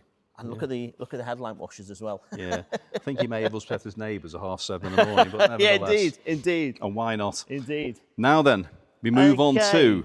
Should we do the BMW next, We'll do the Jim? BMW. So this is a 1998 BMW 323 E36. Okay. Now, again, we talked about the E30 earlier on. E36s are on the rise. Yes. And they are becoming rarer, which in turn makes them quite desirable. Yes. Now, this car, obviously it's in, I think it'd be sterling silver, or maybe Titan silver back in the day. It's got the most fabulous interior. Okay. Now, I'm not 100% sure it left the factory with that interior, but you know what? It doesn't matter. No. Because it's beautiful. Yeah. It's a BMW interior. They did do BMW, and this was I just think... It's upgraded, It's upgraded at some point. It's manual gearbox, 6-cylinder, standard wheels, standard in every way. It's got a few marks on it here and there. It's got a few little battle scars here and there, but you know what? Not many. Okay. So is this is a 2.5 litre, slightly It's 2.5 litre, but they call it a 323. 323, yeah, but 6-cylinder, all the same. So silky smooth. Yeah. It's been lanyard guarded underneath as well, Jim. Oh, there you go. That's good. Just to help protect it. And it's got 13 stamps in the service book, so this is not a bad car. Okay. However, magically, no reserve. No reserve on that one. Yeah. MOT as well on that one through to May next year. It is. Okay. Pretty looking car. And talking of pretty looking cars, look at this. Yeah, so Escort XR3i Cabby. Yeah, how rare is this? Two-tone as well. Yeah, and it's 1990, so it's getting towards the end. That's a late one, it's a bit like the XR3i, isn't it? That's a late one. But it is a special edition. They did special editions, as they always do, towards an end of a run. And I think they did these in the blue over silver. Yes. Obviously, this colour over silver. And I think there was a grey over silver, but there was only 3 of them. All right, yeah. Didn't make very many of them. So on the cross-spoke wheels, had the front spotlights. Yeah. Two-tone colour combination. Beautiful thing. Yeah, it is. Just been MOT'd. Yeah. It was part of the collection. But the gentleman, I believe, is moving abroad, I think. Okay. So the collection can't be taken with him. You've got a nice little service history there as well. It's got a great service history. It's just, everything about it is nice paperwork. It drives very well.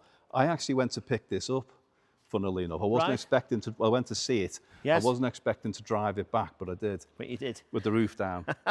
And it was, do you know what, I really enjoyed it. I bet you did. I did, it's nice. So, again, but you know what, this car, as we said before about the red XR3, XR3s, last of the line, this, that, and the other. This car's going to be somewhere between 5,000 and 7,000. Okay.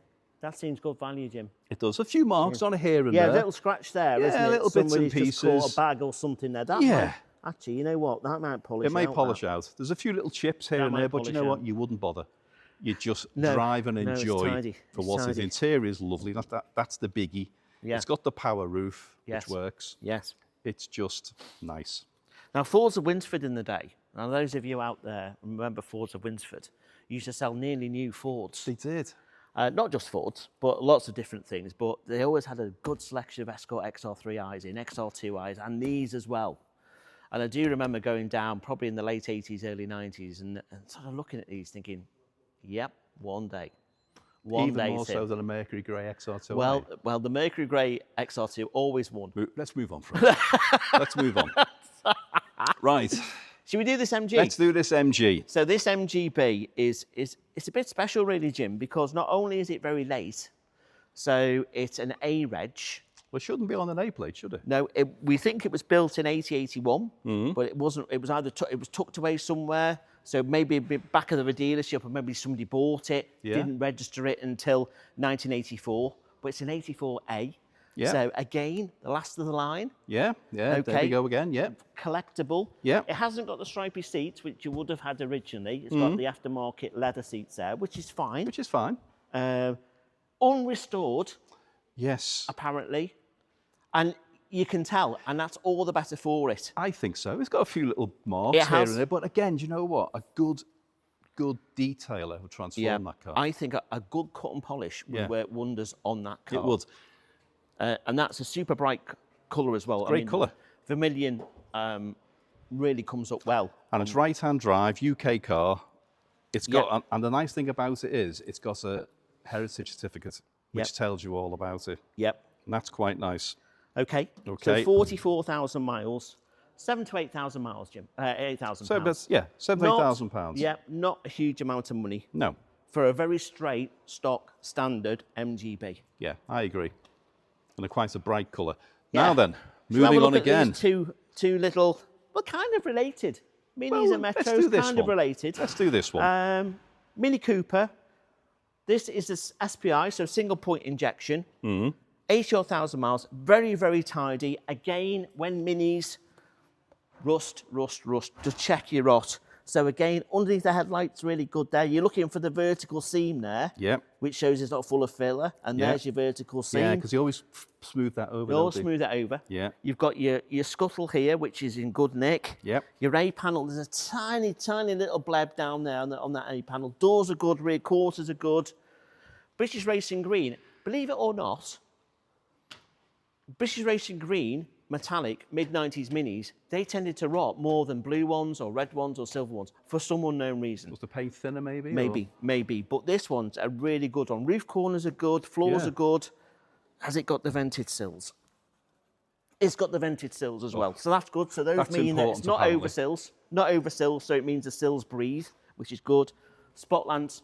The thing I like about this car, it's just original trim. Hasn't been tricked. It's got the original Monaco interior. You've got the correct stripes, the correct alloys. You've got the white caps there. And the interior is lovely. The wood's lovely. Yeah. Nice car. It's just, and it drives nice this as well. So this is a very tidy, straight, honest little Mini. £6,000 to £7,000. It would cost you 20 grand to restore this these days. Yeah. So I think that's lovely. is great value. So do I. And again, that's a car can only increase in value. Yeah, I think so. Yeah, absolutely. I do as well. Absolutely, yeah. And talking of increasing in value, look at this. So there were a time when Metros, even Van den Plasses, you could probably pick one up for 250 quid, 300 quid. Those times have long gone now because people are recognising actually as a starter classic and as something a little bit rare and a little bit special, a Metro is the way to go. Yeah. And if you get a Van den Plas one, you may get all the bells and whistles as well. Yeah.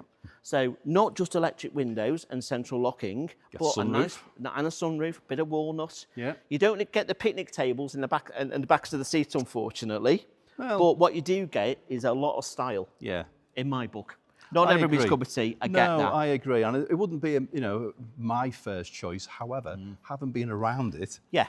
I can see how pretty, how nice it is. Yeah. It's got the upgraded wheels, hasn't it? I Yeah, believe? so we've got the 13-inch cross spokes in there. Yeah. Would have had a Metrix originally. You can't get the tyres for that anymore. Well, that makes sense. Sensible upgrade. Yeah. This one, being a manual Van den Plas, it's got the MG Metro engine in it. Well, that makes it rare again, doesn't it? Does. Because most of them are auto, Most of them I believe. autos, Yeah. absolutely. So this one's a manual, 70-odd brake horsepower.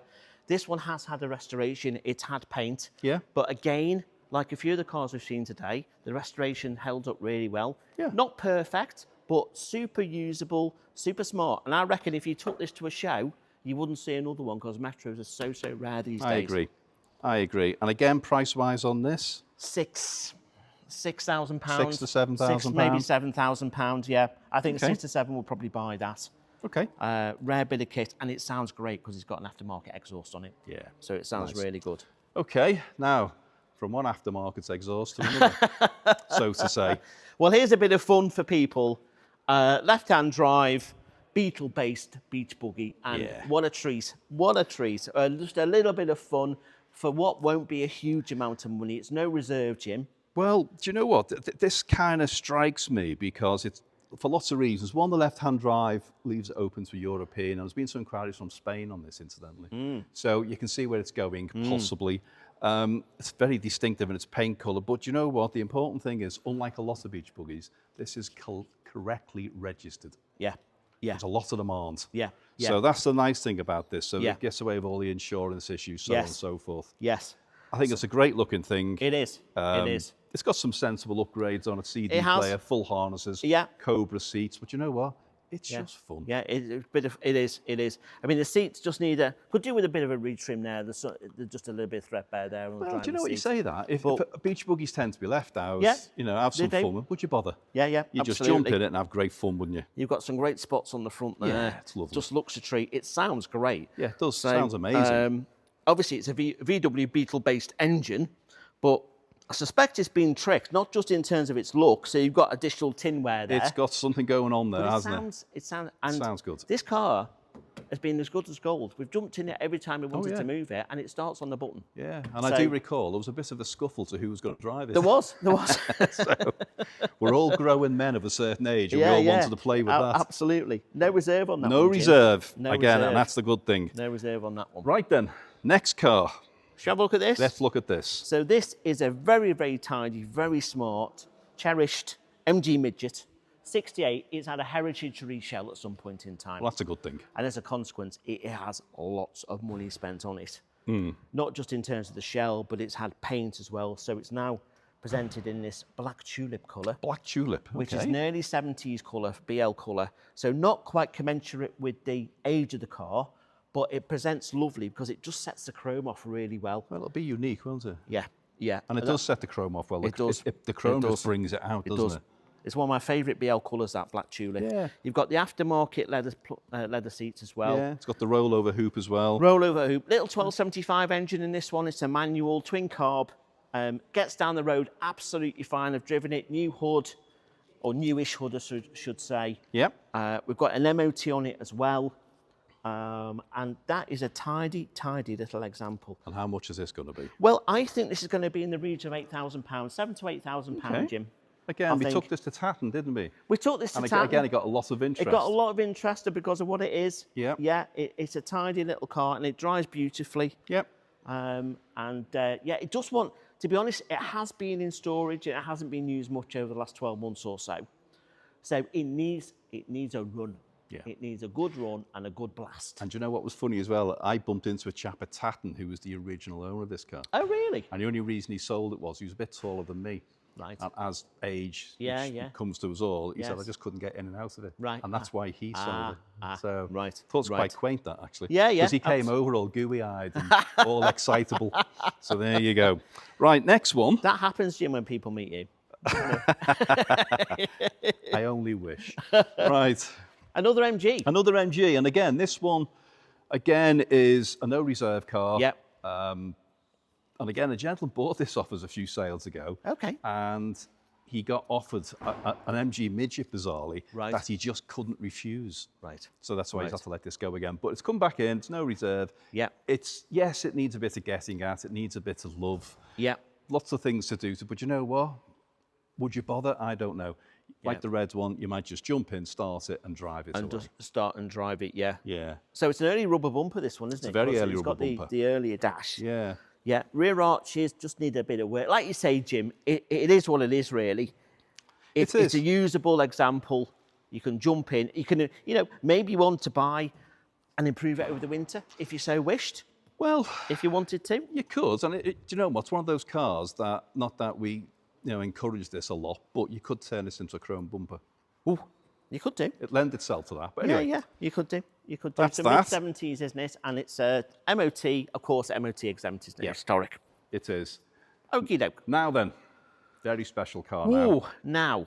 Yes, the Zephyr 4. Yes. Mid-60s, 64, I think, on a B. I think it is. Yes, it is. Now, this was family-owned, wasn't it, Jim, for a long, long time.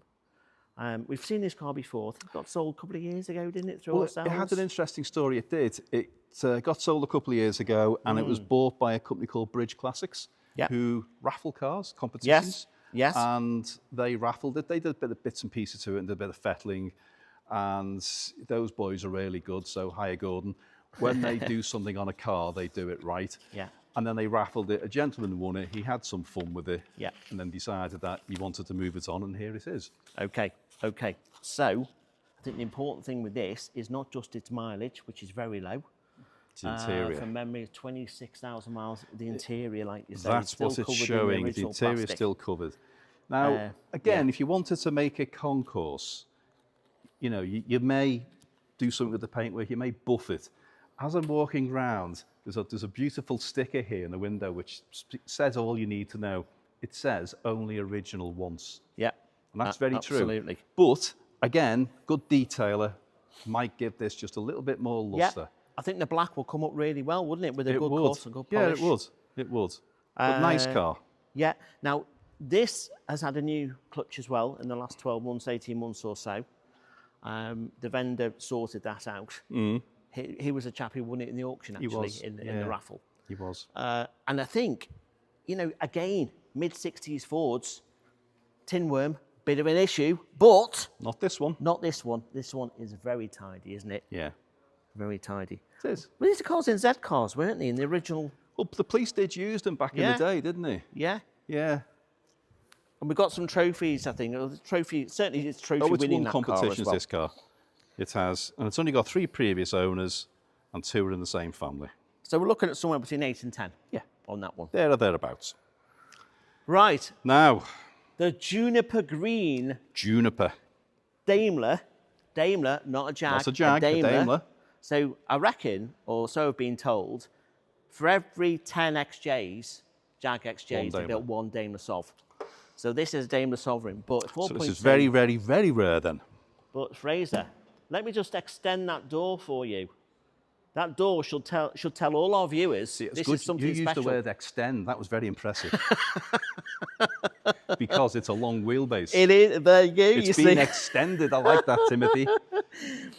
Anybody think that this was planned? Do you know what? Anyway, there you go. So your it's a long TV career is about to blossom. Well, maybe. Now, the thing about the extended long wheelbase, Jim, 4 inches. You get an extra 4 inches. It is a lot, absolutely. And it's a proper 4 inches in the back. So yeah, lots of leg room in the back there anyway. Leather.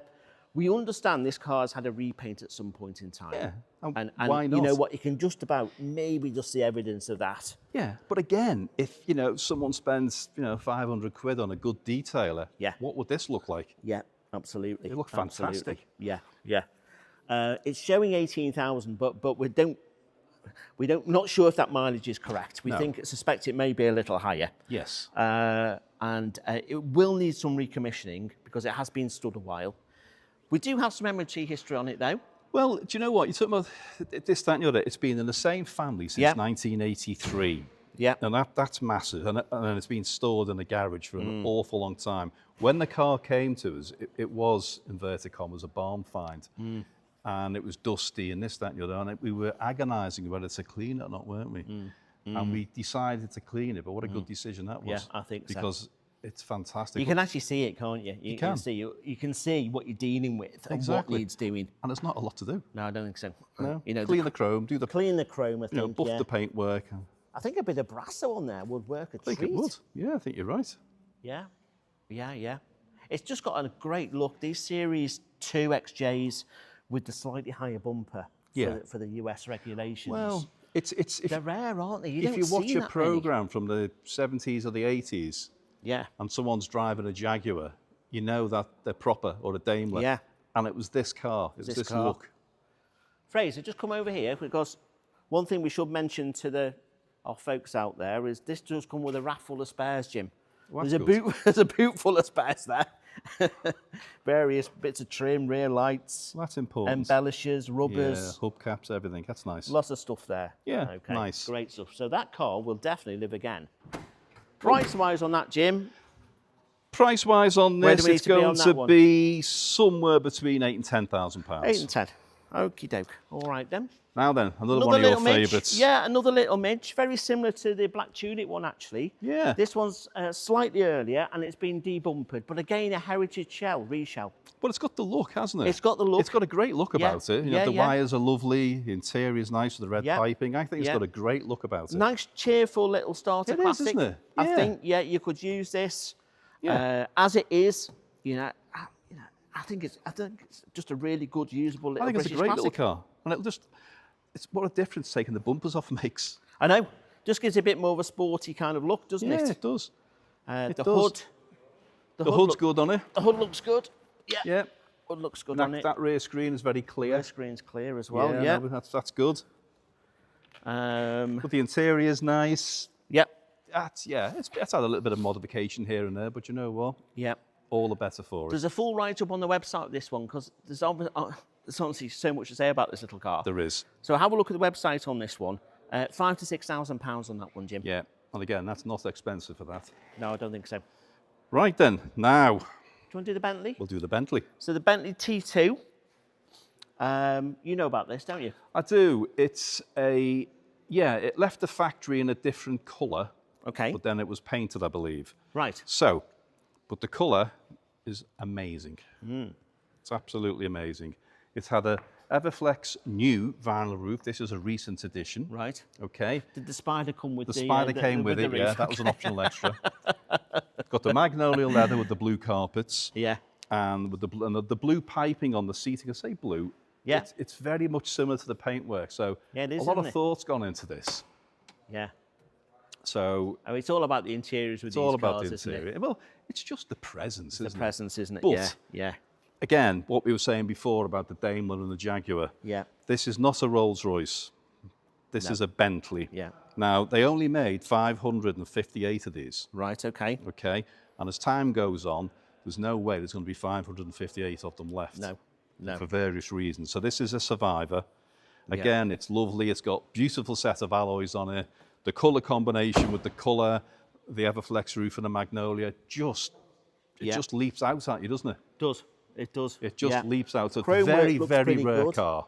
Just some bits, There's minor, a few little very minor imperfections bits in and the paint bobs. here and there. A few bits and bobs in the Which, paint as well. again, you might enjoy it for the rest of the summer and then decide to do something with it. But it's it's one of those cars that you pull up anywhere and you've made an entrance. Yeah. Yeah, And that's because of its colour combination and everything else. It's a very nice thing. So we're showing on that one 91,000 miles, which we think is right. MOT history as well. Yeah. 20 to 22,000 pound.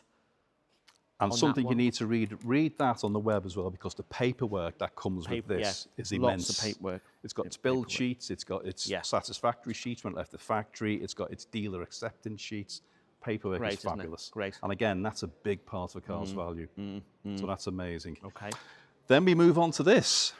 So that is a whole big slice of Jaguar kind of motoring, isn't it? Do you know and what? This is unusual, this, Jim, isn't it? I'm impressed with this. Yeah. I would. Is there a purchase in the offing? Possibly. I just need 2 or 3 acres to park it in. But it's just amazing. Yeah. Yeah. Now, it's a Japanese import. Now, often you find with Japanese imports that they have a greater spec than UK supplied cars, and that might be the case with this, because I think I ran out of words to write about it. Again, look at the website. But the important thing about it is it's the 5-litre petrol. Okay. Because most of these were diesels. Yeah. This is the petrol V8 engine, which is the one to have. So if you're going to have one of these, you want the 5-litre V8. Yeah. Yeah. Yeah. But the presents interior very colour, nicely, doesn't I think the interior is called truffle and champagne. Oh, my Ford KA Luxury was truffle interior. Do you have to cheapen it? And I can see, well, actually, no. No. It doesn't really look like a Wasn't quite Ford like KA that, was it? interior. No, that was a bit disappointing, but never mind. That's nice, isn't it? Isn't it? That's special, isn't it? Yeah. I remember when these got brought out, Jim, and I just thought they are such a fine-looking car. Well, they changed the world. And they were just so different from the previous XJs, weren't they? Yeah. Well, if you think about the XJ, this had a hard act to follow, but it did it. Yeah. It did it with some gusto. Yeah, yeah. But as I say, the specification, you need to read it. It's got, I think, everything. But Yeah. see what you think. So 12 to 14,000, which doesn't seem like a huge amount of money for what is a huge amount of car, isn't it? Yeah. MOT to November as well, 2025, 34,000 miles, which you think is correct. Got history with it. Yep. And I've just noticed there, actually, it's at the cheaper end of the tax bracket as well. It says, well, that's the beauty of an imported car. Ah, So okay. a lot of people don't know that. So when you bring a certain cars in from Japan, you pay the lower road right, tax. I didn't know that. Yeah, where the UK equivalent is £700-800, Yeah, which yeah. that should be. It's not. I think it's 350, 360 or Right, something. okay. Wow. And that's a quirk of imported cars. Right. But we don't want to say that too loud No, in case that's someone from the government gets onto that. Let's keep that quiet. Yeah. Right, what Right, next then? car. Shall we have a look at this? Let's look at this. So, this has been transformed in the last 24 hours. Absolutely. And again, this is testament to what a good detailer can Yeah, do. yeah. So when this car come in, the paint was a bit flat. Yeah. It was a bit swirly. Yeah. We thought there was a good car there, all the same. And we were right. Now it's been cut and polished and sort of looked after, as it were, and Yeah. it's just great, isn't it? It just looks $1 million. It does. And it took Mark probably best part of the day, but Yeah. wowee, look at it. Yeah, it's transformed it. Yeah. And that's what you can do with any car. If you get the right quality of detail like Mark is, Yeah, you can make anything look like that. yeah, yeah. So this is the GTIR Pulsar? Pulsar, yeah, Yeah. which The again, Sunny it's- equivalent, it's- isn't it? Yeah, it's an import. Yeah, but an import, yeah. As most of these were, but yes, it's a Sunny, for want of a better word, what Yeah. we would know it as in the UK. Yeah. We didn't actually get this version of the Sunny. I think we got the Sunny GTI, didn't we? But We I don't did, but think we not got like the this. GTIR. So this is an early 1A model, Yeah, okay, which is important. It's standard and unmodified both inside and out, which is massively important. yes. Okay, that's a good thing. Stainless steel exhaust. So when you say it's not being improved, it has had a stainless steel exhaust. But you know what? Okay. That's maintenance. That's not, Yeah. you know, Yeah, yeah. transforming a car. Yeah, yeah. But it is amazing, isn't it? Other than the exhaust, though, Jim, it looks pretty stock. Other than the doesn't it? exhaust, it is It's exactly even got the how it original should be. alloys on, Yeah. which are so sweet, So aren't they? sweet, aren't I they? mean, tiny little so alloys. small. But that was the thing back then. Yeah, You know, when you think about it, 1990, yeah, yeah. this is 35 years yeah, old. Yeah. 1990, Flatfoot Sam's, West Kirby. Oh, Hoylake, sorry, Hoylake. I remember that. There was a chappie who had one of these. Rather envious, rather envious. I think his might have been a Sunny GTI, but all the same, happy memories indeed of Flatfoot Sam's. Yeah, I remember that. MOT through to February 2026. Yep. Driven to our sale room. It was. Okay, lots of history. Lots and 12 lots to of history. 14 on that one, Jim. Yeah. And again, that is Yeah. a proper. I'm really surprised that It's a usable car or it's a collector's it car. is, That is. ticks many boxes. Yep, yeah. Right then, moving on. Another Okey-doke, what's Dolomite. next then? So this is the second Sprint Yes. that we're looking at. Yeah. So the white one is at the top end of the price range. Yeah. This one is at the lower end. Yeah. So this one, again, we would describe as a usable example, one to use and improve if you want to. Yeah. Okay, but it is a Sprint, it's an authentic Sprint. Yep. It's got the correct engine, it's got the correct dash, the correct seats, the magnesium alloys, again. And it's got the Webasto And style it's got the sunroof. Webasto. So Now I was about to that's say, a biggie. that's a nice little biggie. extra that. Yeah, it is. Just it makes it a little bit more airy. A bit more desirable. Yeah, so But again, as you say, there's bits and pieces to do to Yeah. the odd little bubble, the odd little scar here and there. But yeah. do you know what? You could just use it, couldn't you? So it's registered correctly as historic, so it's Yep. MOT exempt, tax exempt. This is at the cheaper end of Sprint values. It is. Because it just needs a little bit of improvement here and there. £5,000 to £6,000, Jim, which I think is really good. I value. don't think that's expensive at all. No, I don't think so either. And you know, and like we said before about the white Sprint, Yeah. if this was an RS 2000, Oh, whew. it would be getting with a 20. Well, absolutely. I mean, people are paying 15 grand for RS 2000 kind of that Rolling needs shells. significant work. Yeah, don't exactly. they? This one you can jump in and drive and improve as you go. Yeah. And again, it's probably one of those cars that's kind of been forgotten about, but one day Yeah. they'll wake up. Yeah. So it's Isle of Man red, so I'm guessing it will need to be re-registered if you're going to keep it in the country. It will. Yeah. But again, that's not a difficult thing to do. It's no. something that I'm sure we can help with along the way as Yeah. we do. Yeah, sure we can. Sure we can. Okay, next thing. Oh, yeah, so... Now, you like this, don't you? I do like this, actually. We looked at the Austin Apache before. This has come from the same home. collection, yeah. This is a Wolseley Hornet. Beg your pardon. It's a Riley Elf. Easy mistake to make. Well, I can see why you'd say that. So it's a Riley Elf, but it's the colour that makes it stand out. What's the colour called? So I think this is Fiesta Yellow. Right, so, okay. So this little elf was produced as a CKD kit in New Zealand. That one, number one, that one makes it rare. Number two makes it rare because it's this colour. This colour wasn't available on Elves or Hornets in the UK. Yeah. It's a New Zealand only colour. As a consequence, it's a rare colour. It looks great. It needs a little bit of here and there, some bits and bobs on it. But again, you know, 60 years old, this thing. I think it's had a bit of paint in its life. I'm sure it has. There's one or but two scratches. But again, like a Mini, if you look at the main bits on it, it's not too bad. No. It's not too bad. And I've driven this. It's a cheerful little car. It gets up and down the road fine, but it just hasn't been used. So I think the key to getting this running a little bit better is to use it. Yeah. And, you know, and enjoy it. Well, however, no reserve. Indeed, another no reserve. Another no reserve, which lends itself to be whatever you want it to be. Yeah. For what is a, you know, it's a rare little elf that in that colour. Now, talking of rare little cars. Indeed. Not this. Oh no, this is very different. But it's It's I wouldn't describe this as little. Well, it's not little, no, but it's rare. It's definitely rare, definitely rare. So yes, so this has come to us from a friend of the business. Yes. We've got this transfer on the roof here. I understand this roof is removable, is it, or is there some roof? Let's have a look. There's a rubber seal there. There's a rubber seal there. That maybe, yes, I think it is. Maybe it is removable. Okay. Quite possibly. Yeah. But again, do your homework on that just to double check. So it's just out of 5 years storage, Jim. Yep. Good history with this one. Yep. And that is some body kit. I mean, blimey O'Reilly. Well, it's a long time since I've seen a spoiler like that. It's, you know, it's American, and that's what they're all about. You know, you think of the Fast and Furious, you think of all these things. This car, it's an Eiffel.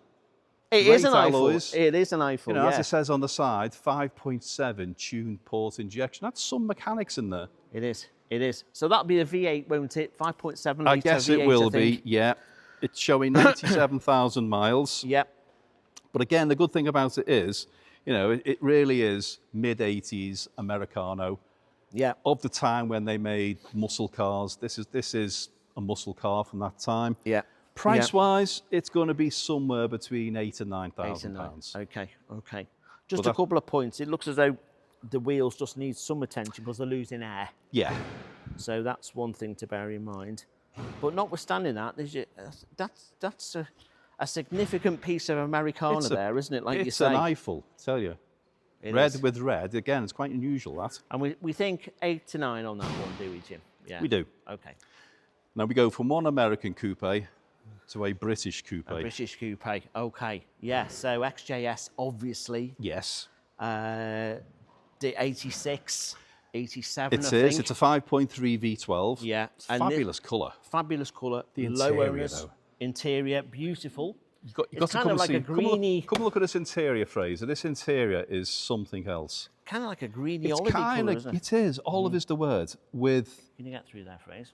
Probably olive with, I don't know, grey carpets. Yeah. And then the walnut. Yeah. It's a fabulous place to be sat in there. I'm really taken by this colour combination. I like this car. Yes. Yes. So this has had some paint, hasn't it, Jim? It has. It's been restored. Being restored. Okay. It has been restored. Yep. It's got the odd little mark, but I mean odd little mark here and there, just that people will pick up on. But do you know what's important about it? This car was supplied by TWR Jaguar. And TWR was Tom Walkinshaw, who was the Jaguar Works driver. Yes. He had a Jaguar dealership. It's still got the rear sticker, still got the number plates. That's nice. That's kind of nice, that. Yeah. There's one thing I do like, matching reg plates on the car. So do I. The dealer. It's important. Just. Yeah, it's important. It was driven to us by the vendor. Yeah. It's very, very low ownership. Yeah, I think just one previous owner, isn't it? Yeah. Jim, on that? 12 stamped in the book. Yep. MOT to June 2026. Yep. It's just a nice car, isn't it? Again, completely standard, as it should be. Alloys are clean as well. They look as though they've been refurbed. I think they've been refurbed. I think when the car was restored, everything was done. Yeah. So I dread to think how much money was spent on that. Because, you know, XJS, I'm just looking bottom. I know from experience, having owned one, the bottom of the front wings, that was an area, but this is fine. Super solid, isn't it? Yeah, absolutely. Super solid. Now, price-wise on this is going to be somewhere between £9,000 and £11,000. Okay, 9 to 11. Lovely. Okie doke. Right. Okay. Then. So, next one is this TR7 over here. Ah, yes. Now, this is an unusual beast, isn't it? Very. Yeah. Now, this has been in the process of being made into a hill climb, track car, race car, call it what you will. Yeah. But the body shell is fantastic. Yeah. It's strong, it's solid. The interior has had many little things done, but where the value is here. So come look at this, Fraser. Okay. Now then. That's no Triumph engine. No, it's not. Well noticed. So you have a Ford Duratec engine, but look at it. It looks recently new. It looks very well plumbed in. It's got a bigger alloy radiator. There's lots of things in there. Is that 2 litre, Jim, is it? 2 litre, yeah, 2 ST litre engine. ST engine, okay. So that is a very, very powerful engine. Yeah, pretty powerful those, weren't they? Yeah. Now, the car's, I don't know, 65% there, as in on its way to being a race car, hill climb car, whatever you want it to be. Or you may decide, you know what, I'll buy it for the engine, because the engine's worth a lot of money on its own. But this would make an interesting, fun car. Doesn't have any paperwork with it. Okay. It comes as it comes. You know what, Jim? I'm just looking around. It's solid, isn't it? It's solid. Yeah. It is solid. That was part of the process. Yeah, yeah. All the hard work's been done on this. Yeah, because blimey, Riley, yeah. Yeah. That's what a I solid mean. shell, isn't it? It's not as it appears. So that will make a car. And no reserve on that one, Jim? No reserve. Okay, okay. That's an interesting proposition for somebody, definitely. It is. Yeah. And then next to us, Okay. we have a Stag. Stag.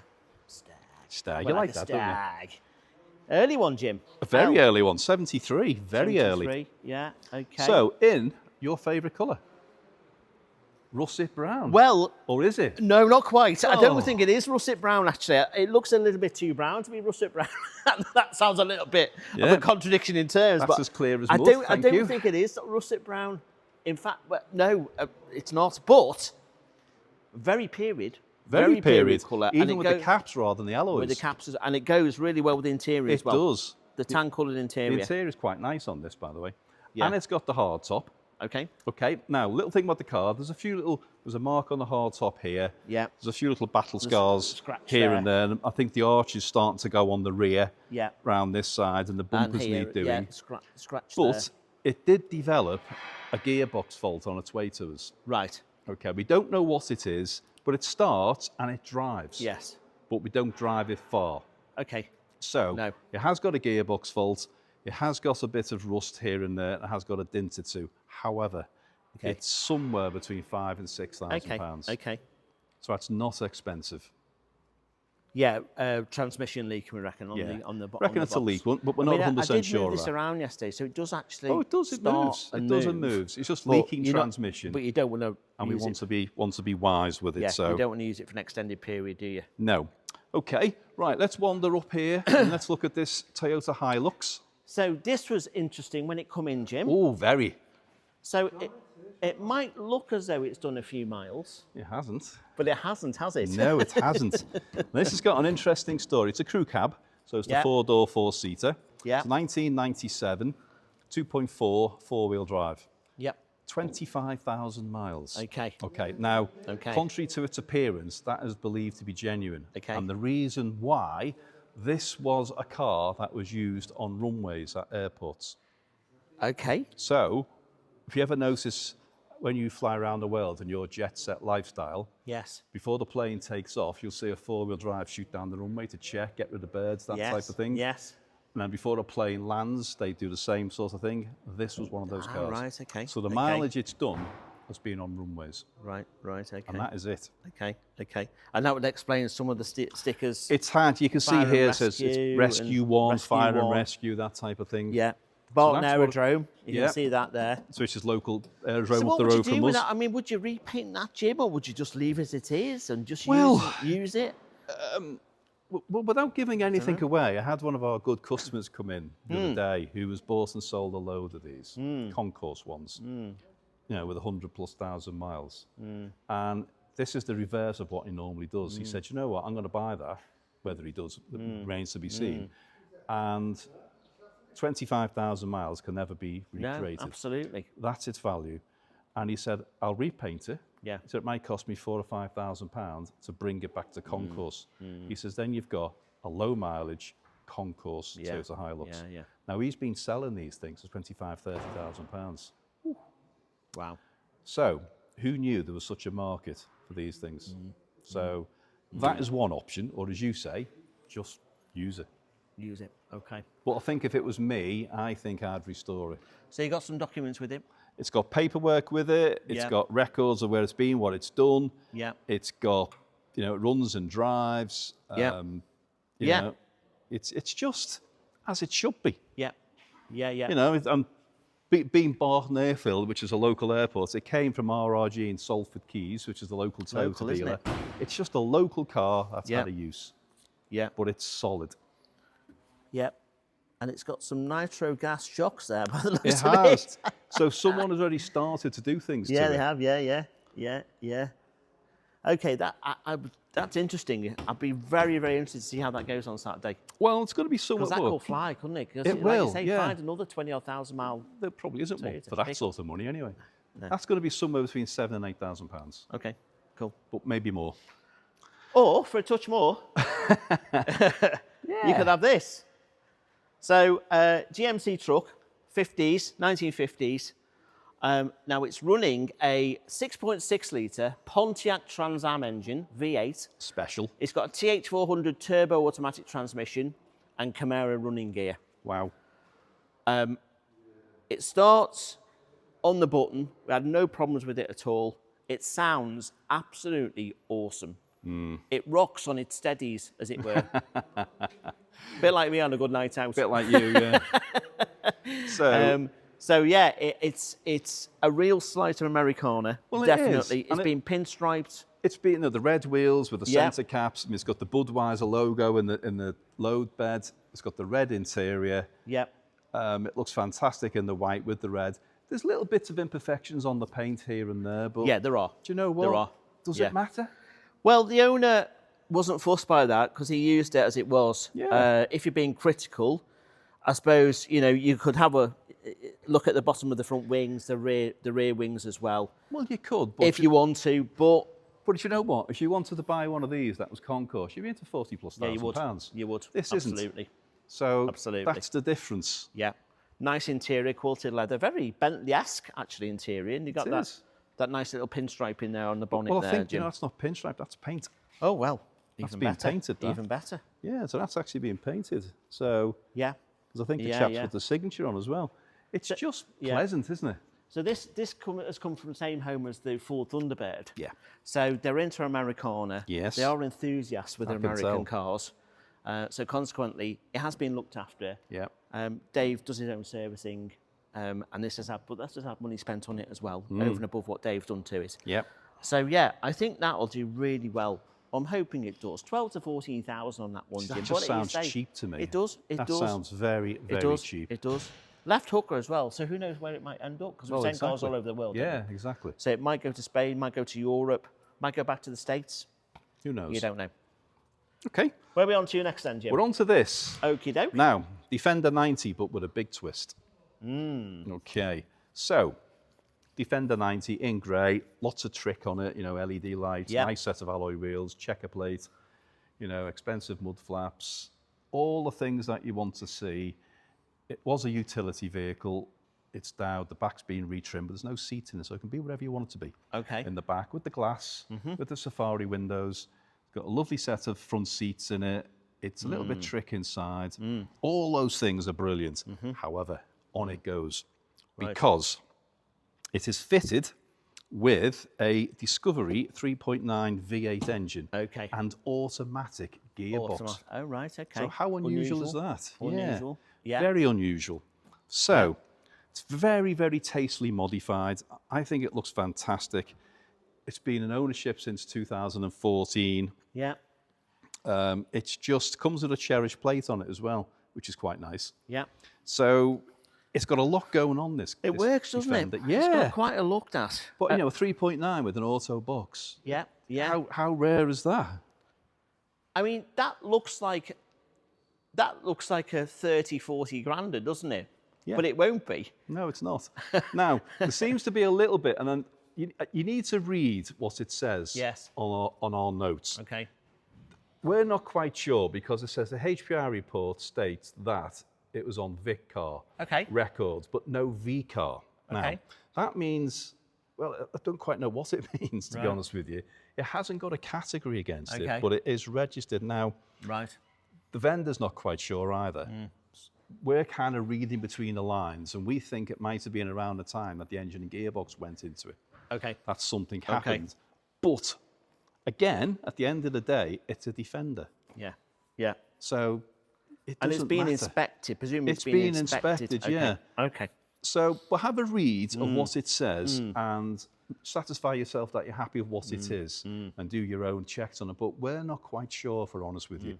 But again, on the flip side of all that, being a Defender, they're often pulled apart, rebuilt, quite a common thing. And this has been rebuilt. Yeah. So this is a special thing. Okay. The most special thing is the price.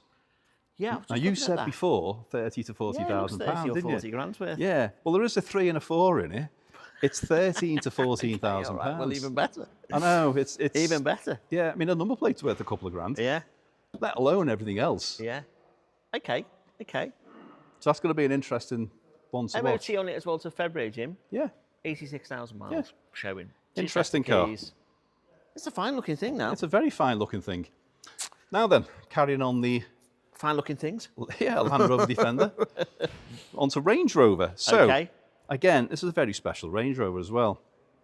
So it's a Vogue Autobiography 4.4 V8 petrol. Okay. In a rare colour. Yes. Most of those were silver or black, weren't Apparently, there's only two in this colour. It's called Xenon Blue. they? Right. And there's only two of them in that colour. Okay. Yeah, that's Now, it's a super looking thing, isn't it? super. Super. Super looking thing.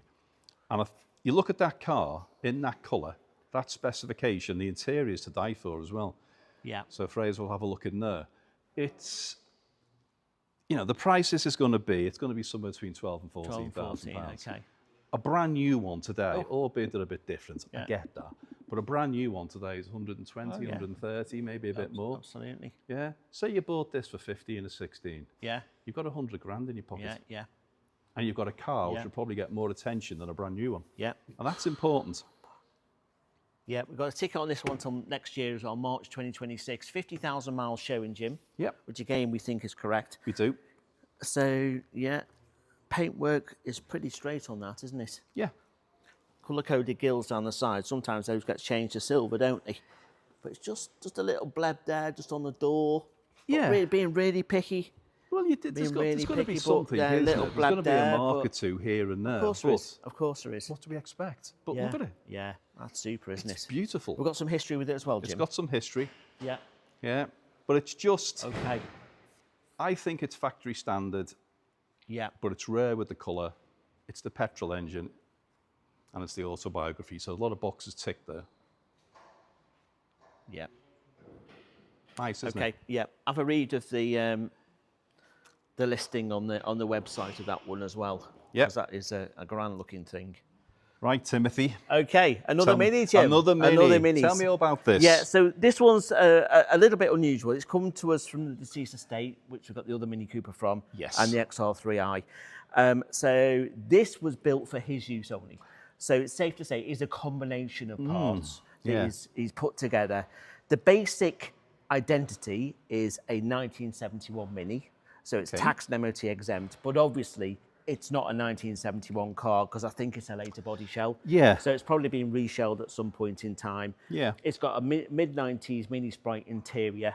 It's tidy enough. It's just starting to go on the rear quarters here. Yeah. Down there by the doors. Yeah, there's a bit down here There's as a bit well. at the front on the wings as well. Yeah. But it's a no reserve car, Jim.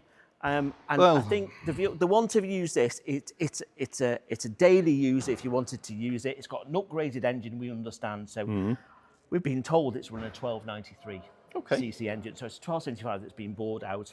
So it won't be quite as quick as the Cooper, if that's got a 1380. far behind it, though. But I've driven this and it's nippy. It is Yeah. a nippy little thing. It runs on the carb as well, so you can adjust that. And it's no reserve, like I say. So it's tidy, it's clean. It needs a little bit of getting at in various places, but it presents okay. It does. But and there isn't much paperwork with it, It unfortunately. is what it is. It is what it is, exactly. Okay. Right then, something very special now.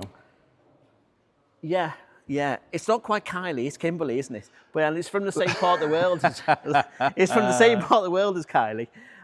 Yeah, so You take it easy. I will. I'm getting giddy already.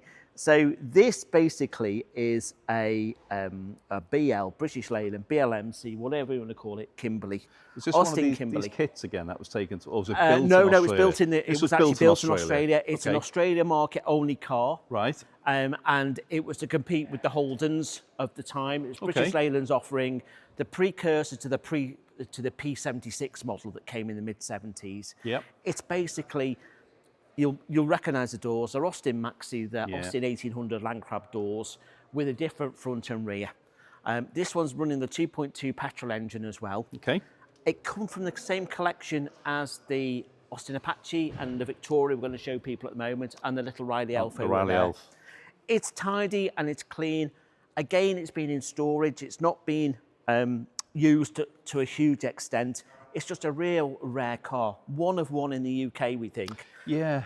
Very, very rare. So you go to a classic car show on this one, you're not going to see another. You're not going to see another one. I mean, looking at the car, it's very clean, very tidy. The vinyl roof's lovely.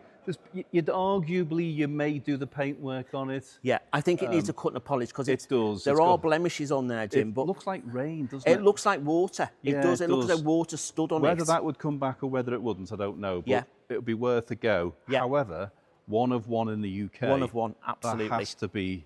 But the interior is lovely, isn't it? Interior's great. Matches the vinyl roof. It does. And the super smooth 6-cylinder 2.2 litre engine there as well. Yeah, so a bit of love on the body. Yeah, I think so. And you've got yourself a real nice car I think there. the car itself is sound, but cosmetically it just needs a bit of a polish. Yeah, okay. No reserve, Jim, on that No one. reserve, well that's important as well. Now then. Okay then, on to another this one. Capri. Another Capri, yeah. Capri 2.8 injection in the launch colours, the blue over the silver. This one's a 1982. Yep. So this is a very early car. Now, from what we can tell, we think it's original, don't we? It's on the pepper pots. Yep. It's got the earlier tartan trim. Yep. It's got the 4-speed gearbox. Yep. Okay, it's a very nice example. It's not concourse. It needs bits and pieces doing to it. Yeah. But not a lot. No. No. And you drove this car, didn't you? It drives great. Yeah, I was very, very pleasantly surprised how well it drove, given the fact it's over 40 years old, which you do forget with Capris. This car's 43 years old now. Yeah. And it was super. I was very, very impressed with this. Yeah. Now, the gentleman who owns it, Ian, he is a fanatic. He loves his cars. He's had it a good few years. He's done things to the water pump and the thermostat. It's got a stainless steel exhaust on it. Yeah. Being an early example, this is not long after the introduction of the car. So this is special. Like you said before, early or last, first or last of anything is where the value is. It's not perfect, as I say. There's a little bit of marks in the paint here and there. There's a couple of bubbles in the sunroof. Yeah. But you know what? The interior is lovely, isn't it? It's great. It's great. And with it being such an early one, it's a rare thing, this. It's a very rare box thing. as well, Jim. Yeah, in the colours as well. Yeah. So yeah, we like this one. Now, this is going to be somewhere between, I don't know, 12, 13, 14,000 maybe. That sort of figure. But these are going to go up in value. Yeah. Tell you. Yeah. Right, next we have this. Yeah, XJS, Jim, 3.6 manual. Well, that's what attracts me to this. Yeah, it's a rare thing. Most of these were autos. Yeah. And it's a 3.6 as well, so quite a punchy engine that for the time. Well, I had one. I had a 3.6 manual, which was white with red leather. And you know, it's one of the many cars I regret ever selling because it was one of the best XJSs to drive that I ever had. And I've had the V12s, the 4 litres. Yes. It was just usable, if that's the word to use. So this one's showing 58,000 miles, which we believe genuine. It's got the book pack. We've got the heritage certificate for it as well. It's got an MOT on it till March 2026. And it comes with a cherished reg, which somebody said, quite rudely, it suited me on account of the fact that I'm a bit odd, apparently. Are they putting a railway line through where you live as well? Hey? H2. Oh, right, yes. Yeah. Yes, just missing this, aren't you? HS2. Yeah. No, actually, no, they're not. Yeah. It was close. It was going to run close. That's a different story. Yeah. Well, it could be water, double D. Anyway, let's not go there. Oh, it could be, yes. Doe skin hide. Beautiful combination, by the way. I think it's fabulous. Notice there is a little touch of little bits and bobs in the paint. Yeah, but I think obviously it's had a repaint at some point in time. But again, a bit of detailing would transform. A bit of detailing, I think, would help with that. Yeah, it would. Okay. 7 to 8 grand on that one, Jim. Okay. Next one. Now then, this is a bit special. Yeah, now you can sign this, so you probably know more about this than anybody else. Yeah, this car has had so much interest. I mean, it started life as a 1300 Deluxe two-door. Okay. So that's what it started in blue. So that's what it started life as. It is nothing like that anymore. No, it's not, is it? An Alan Mann tribute. Now, those who don't know, Alan Mann was a famous driver who drove for Lotus Cortinas back in the day. Yeah. And his cars are always red with the gold stripes and the gold roof. Yeah. This is how it's meant to be. However, it goes on a bit more than that. There's many thousands being spent on this to get it to this condition. So the great work on the engine. It's got new Miller Lite style wheels. The interior is so Lotus. That's great, it's untrue. Isn't it? The seats match the great. rear seats, the dashboard, the extra dials. I love those auxiliary dials in the central pod. Lovely. It's lovely. It's great, isn't it? Yeah, it so is. 60s. And the paintwork's clean, isn't it? The paintwork's lovely. Yeah. Paintwork's lovely. Now, this car sold a few job. years ago from a classic car dealer for approaching £20,000. Right. Now, it's had a few offers on it before the sale, which the gentleman has reluctantly turned down because he thinks it's going to do quite well in the sale. And I think he's right because it's unique, it drives well. I think he could do a little bit of tinkering on the carburettor maybe, just to get it a little bit smoother, but nevertheless, it's a nice car. And that's running a 2.1 Pinto, isn't it? It is, yeah. And a Sierra 5-speed gearbox. And a 5.6. So a bit more usable than it was back in the day. Very much a 1300 Super. Yeah, very much. And it's just a great looking thing as well, isn't it? Yeah, it's a fabulous looking car. Yeah. Now then, here's the thing. Go on. Okay. Price-wise, the estimate is somewhere between 8 and 10. Yeah. Now, I think what the gentleman's done, he's put a come and get me. Yeah. Estimate. That is a come and get me price. That's what he wanted to do. It's had offers which are greater than that, which he has turned down. I think this car will do something in the mid-teens. Yeah, you're right. It deserves to. It does, doesn't it? Okay, because it's not the real McCoy. If it was a real car, this would be £35,000, £40,000. You can use this and enjoy it, and nobody will know. And if you call Ken, that's a car for you, isn't it? It's got the private plate on it as well, yeah. And you know what? It's probably quicker than a real Lotus. Yeah. And less trouble. And less trouble. So there you go. There's that one. Okay, great stuff. Right. Lovely, doubly. Moving on to, now then, you're looking forward to this, aren't you?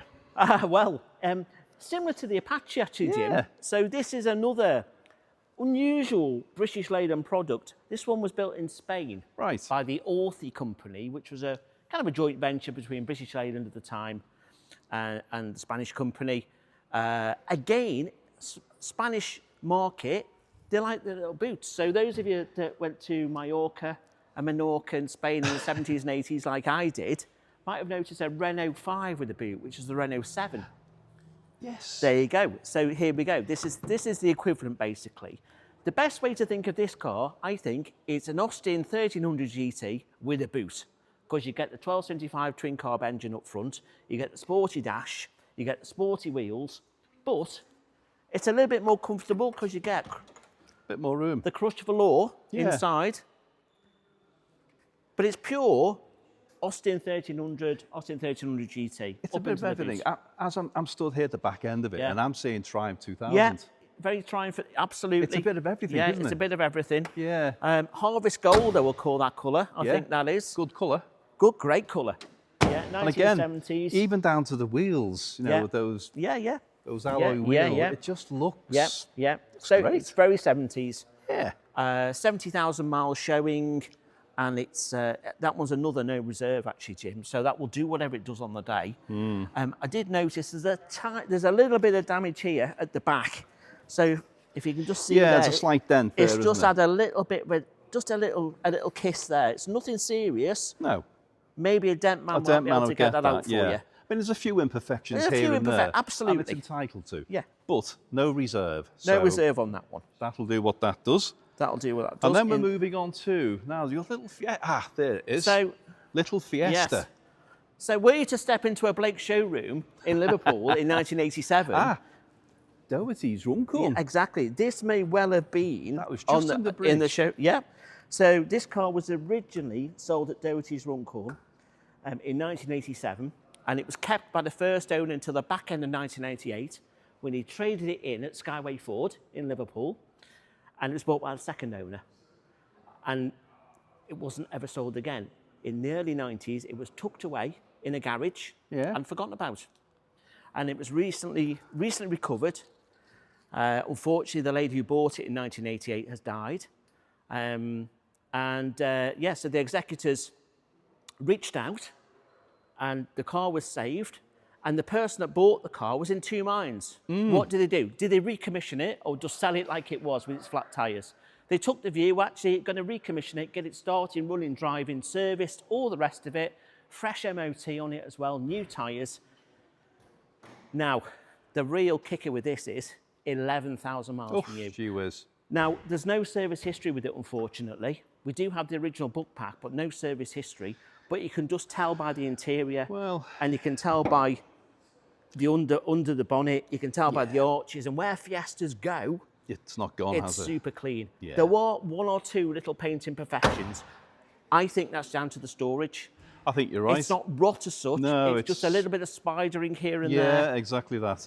But as you say, under the bonnet, it's original. It's super clean. It's super clean, and it's good to go. Isn't it just? Now, the other thing as well is the vendor has fitted a little aftermarket accessory, which I think is super sensible on a classic car. It's an override on the radiator fan. Basically, it's a little button on the dash, which is secreted away, which means you can manually turn on the radiator in traffic. Makes good sense. Yeah. Okay. So, you don't really notice the button at all. No, you don't. I mean, I'm looking at it, and as you say, there's the odd mark here, there, but do you know what? It's entitled to, isn't it? But it's an unrestored 30-odd-year-old, nearly 40-year-old Fiesta Mark II with 11,000 miles on the clock. Don't be many of these kicking about. Find another. Exactly. Find another. So how much is this going to be? We think in the region of £5,500 we'll probably buy this car. Okay. So, which is considerably less than 11,000 mile XR2 would have been. In Mercury Grey. In Mercury Grey, exactly. Right then. Okay. Right, George, this is a car which you evidently know a lot more about than I ever will. I can tell you it's a 1924 Buick, but tell us the rest. Well, the nice thing about this car, it's 101 years of age. And when it was first constructed, if that's the word, Buick sent the chassis and the engine to Australia, and it then was fitted by a company that was making bodies, which was called Holden. They subsequently made cars later on under their own brand. They did, yes, I remember them. Yeah, and there's still some of them are around today.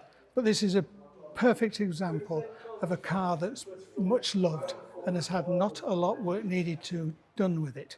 The first history of it relates to the fact that it was in Australia for many, many years and still has the dealer's plaque on here, which is a lovely thing to say. That is 101 years of age.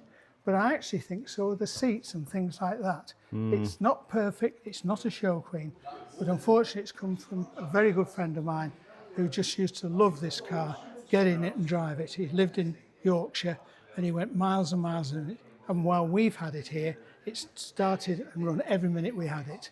But the little thing about Dave, what he did with this, there's no proper speedo with it. So he's adapted a bicycle one here and calibrated it off the front wheels. Clever. So he actually, that tells you this was owned for many years by somebody that loved the car. It came, as it is. They're much loved, and I think we've got it at £12,000 to £14,000. We have. And I think, it's a car that I really hope somebody will buy it and I know enjoy owning it and doing what they do with it. Okay. So there you go. Lot 2, 3, 4. About an hour and a half into the sale. What are we going to next? Right, George. This is a 1937, but this is very special. This is the Rolls-Royce Phantom 3 limousine. So, tell us about this. Spectacularly elegant is my first reaction to it. I agree with that. Yeah. So, a little few facts very quickly about it. There was about 719 of them made, and it has a V12 engine in it. An engine that actually became quite useful when we had the Second World War. Yeah. Because they used them a lot in military vehicles. Yeah. When new, the chassis cost £1,850. Lots of money back then, though. It is, absolutely right. So it would go to, as Rolls of that period all went to different coach builders. There's Yes. a nice word. Yes. And in this case, this went to a company called Wendover. Now, Wendover, we're one of the most well-known names, but one of the features I've known about Wendovers for many, many years is that they always had unusual shaped back windows. Oh, and right. sure enough, if you look at this, it's not oblong what it is. It's like a banana shape. It is. And it's very, very like what they do. This car is absolutely spectacular. The interior of it is just to die for. Look at all the woodwork. Look at the headlining. Even the place up here to put your hats. Look at the carpets inside. It is truly an absolutely wonderful car, and I think, you know, hugely valuable for money. Yes, the seats are worn. I like that. That's part of its charm. Yeah. So this is a car that, I say, hopefully somebody will get a gut of use for it.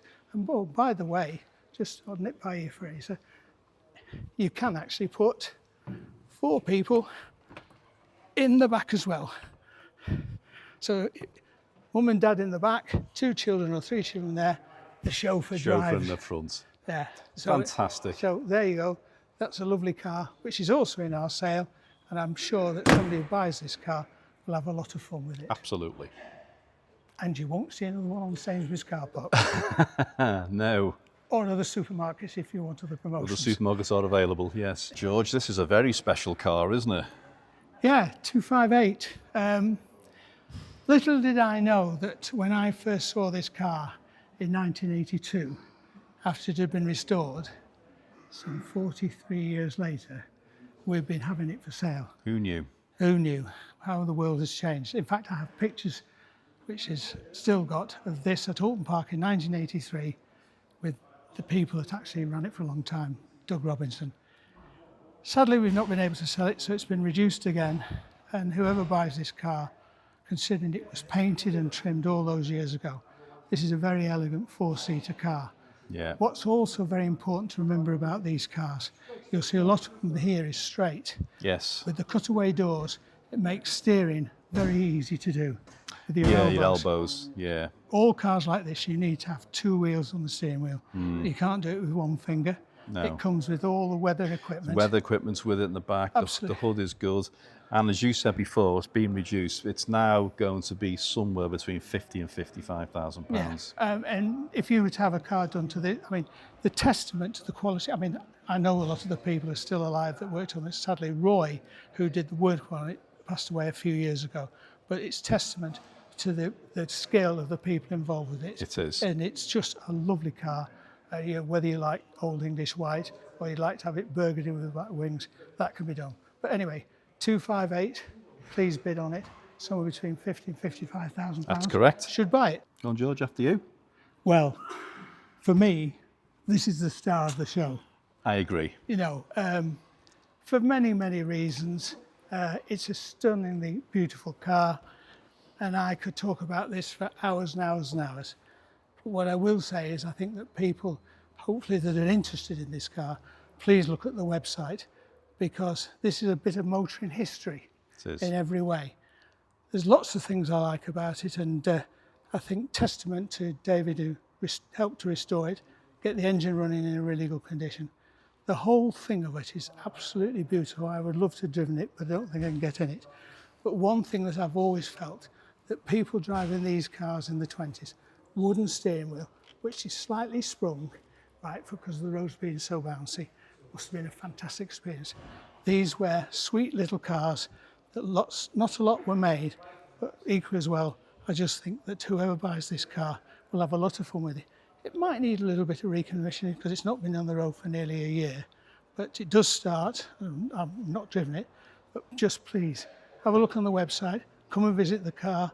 We look forward to seeing people hopefully bidding for this car, and it finds a new home very soon. And the final thing is, although it's fairly rare, the Amel Club is a very successful club. They have events at Prescott every year. Big oak tree that's on the right, on the left-hand side as you go to the start and finish, and they're very big in France and Europe as well. So here it is, one beautiful Amel car. Okay, George, tell us all about this little This is a very cute little car, isn't it? Yeah, it's cheeky. Austin Yes, 7s always cheeky. have been. That's the word. Exactly it is. I mean, I've been lucky enough to see some of the very early Austins from the 25 and 26s, which are even cheekier and cutie. Anyway, 283 Ruby from about 1935 or 36. It's 1937, that's good. So it's fairly late with it. To me, it looks like it's a restoration for various reasons. Somebody's gone a long way with it. The paintwork's been done with it. Wings look pretty good. The engine runs by all account.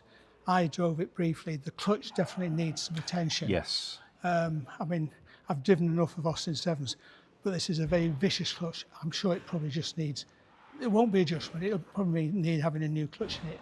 But it's halfway there. There's lots of features I like about it. Looking inside, I'll just show you, and I didn't know this. Aye. Right. Well, I certainly didn't. Oh, I definitely didn't as well. Look at that. So if you're in the back, you can get some air. It doesn't go any further, so kids can't jump out. Safety back in the 30s. There you go. You didn't need safety belts, anything like that. Indicators. The seats have been done, as you can see. So it's the kind of car. I've had lots of friends of mine in the past have bought these cars relatively cheaply. And they can do it in a garage and things like that. Sometimes wives are able to do sewing. So they've made leather seats, made carpets and things like that. So I think this is around about £5,000. £5,000 to £6,000. And you know what? For that sort of money, what a lot of fun. Oh, it is. I mean, you know, don't imagine going to London in it. But let me tell you, Austin's, I'm not sure annually now or biannually, they do Land's End to John O'Groats in Austin 7s. And have done for many years. So don't be daunted that it doesn't do 60 mile an hour. It'll get you there for sure. But you don't want to do 60 mile an hour. You just want to poodle around. People race in them. I know there are. But no, I know. It's one of those cars. The major expense is done with the paintwork. The clutch is definitely needs to be looked at. It's got good wheels and tyres and the cuteness. It's just a great little car. It's fab. Now then, George, here's two little projects for somebody. Tell us about these. Yeah, I mean, they're no reserve. Both of them? The cars. Okay. So 301 and 308. It's come from a gentleman who unfortunately is not able to complete them. Jowett made it Idle near Bradford. That's right. Before that, they actually made vans called Bradford Vans, which is a bit of useless information, but anyway. But these flat four, and actually, if you look at the shape of them, they were quite aerodynamic. But noticing one of the first windscreens to be curved. Ah, right. Because most cars you'll see, they flat. Curved glass in those exactly. days. So it's one of the first. So these Clever. Clever. It was. So as you can look inside, some works needs doing, the trim and whatever, but it's a car that without too much effort, I think you could have a lot of fun with. The only thing is, I know that the gentleman spent about £4,000 on the engine and the like. The prop shop hasn't been fitted, and some bolts are needed or whatever. But for somebody that wants a rare car, that, you know, I know two people have got them, it's even to this day, it's a lot of fun and they'll go quite quickly. Yes. In fact, the Jupiters, the ones that they made, which were open to, I think they did some of the rallies in Monte Carlo in the early 1950s, and they were sporty and very good indeed.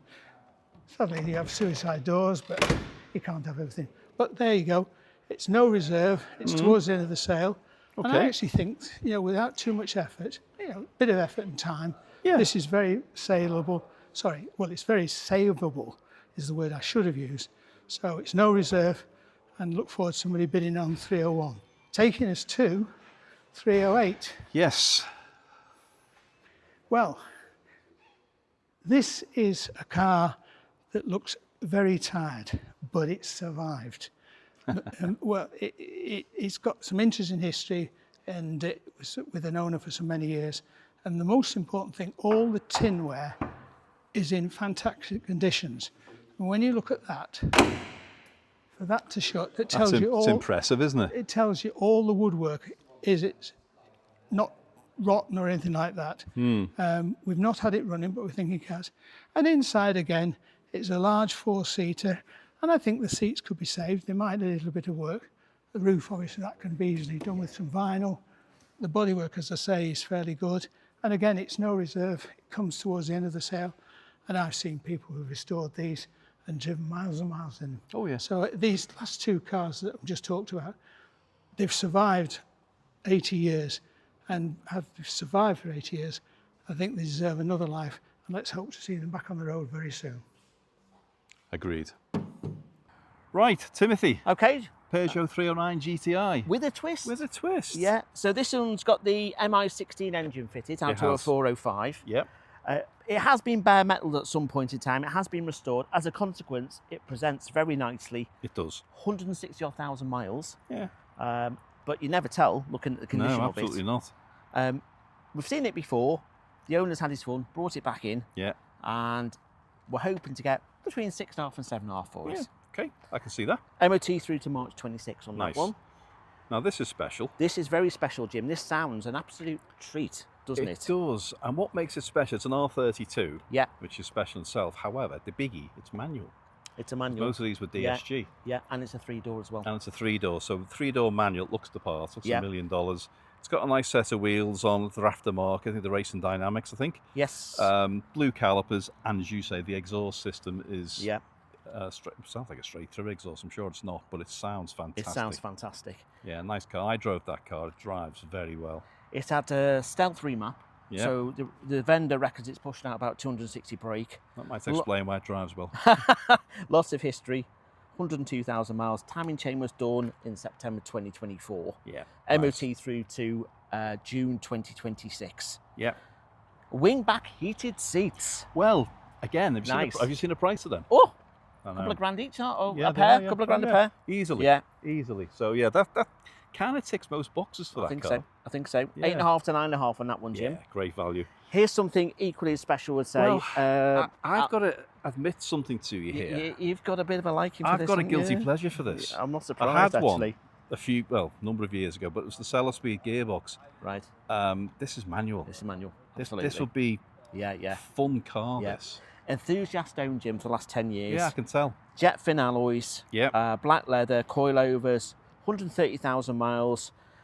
We've got the original PDI sheet for when it was bought new from SGT and Maidenhead. Nice. MOT, fresh MOT on it, fresh ticket. It's had lots of money spent on it because it's enthusiast owned, so he wants it to be right. Yep. As a result of which, it presents really, really nice. It does. Paint works nice on it. Alloys are good. One or two little scuffs on the alloys, but not too bad. If it was me, I'd refurb the alloys. Yes. But other than that, it's bright red Alpha GTA. Wow. Which sounds great. It sounds great. Yeah. Then we move on to 8 to 9 on that one, Jim. Okay. Then we move on to this. Yes. Now then. 911. Again, it's probably like the other two cars there. Yep. It's a manual. Okay. Now, rare thing, 2-wheel drive, manual. Everyone Yeah. goes on about 4S's and Tiptronic and this, that, and the other. To the purists, a manual rear-wheel drive. Okay. That ticks every box. In Okay. silver. Beautiful thing. It's had a fortune spent on it recently. That's just the way the vendor is. Yeah. And he wanted to do the money on it. Yeah. Other than the stone chip on the side, Yes. the car's stock standard. But do you know what? I think that works. Yes, it does. Yeah. It does, actually. You know, begs the question, my Porsche don't do things like that. But it does. it is beautiful. Again, there's one or two little marks here and there. You do the wheels possibly. There's one or two little ever so light scuffs here and there, but nothing major. Okay. You know, and Okay. it's just life, So it's been basically. it's a 997. It's been looked after. You got some history with it. Yeah. 75,000 miles. MOT through to May 2026. It's silver. It goes like stink. Yeah. 18 or 20 grand. Yeah. What more do you want? Exactly. And a lot of money spent on suspension and brakes as well. So it's all good from that point of view. Okay. All right. Right. Merc 107. 280 SL, that one, Jim. It is. I would describe this as being an entry-level car for those of you who want to get into SL motoring. I think it's a bit better than that. Well, okay. I just think fair enough. I think it's a great colour. Yeah. You don't see much in that colour. It's got the blue hood. It's got the cloth check interior, Yeah. which is rare. A lot of them had leather. Yeah. It does come with a hard top, although the hard top needs some fettling with it because it's been stored maybe not as best, yes. and Yes, it's gone it's underneath just the back. rotted So out, yeah. you're going to get a new part for the hard Yes. top. But again, would you bother putting a hard top on it? Probably not. No. I wouldn't.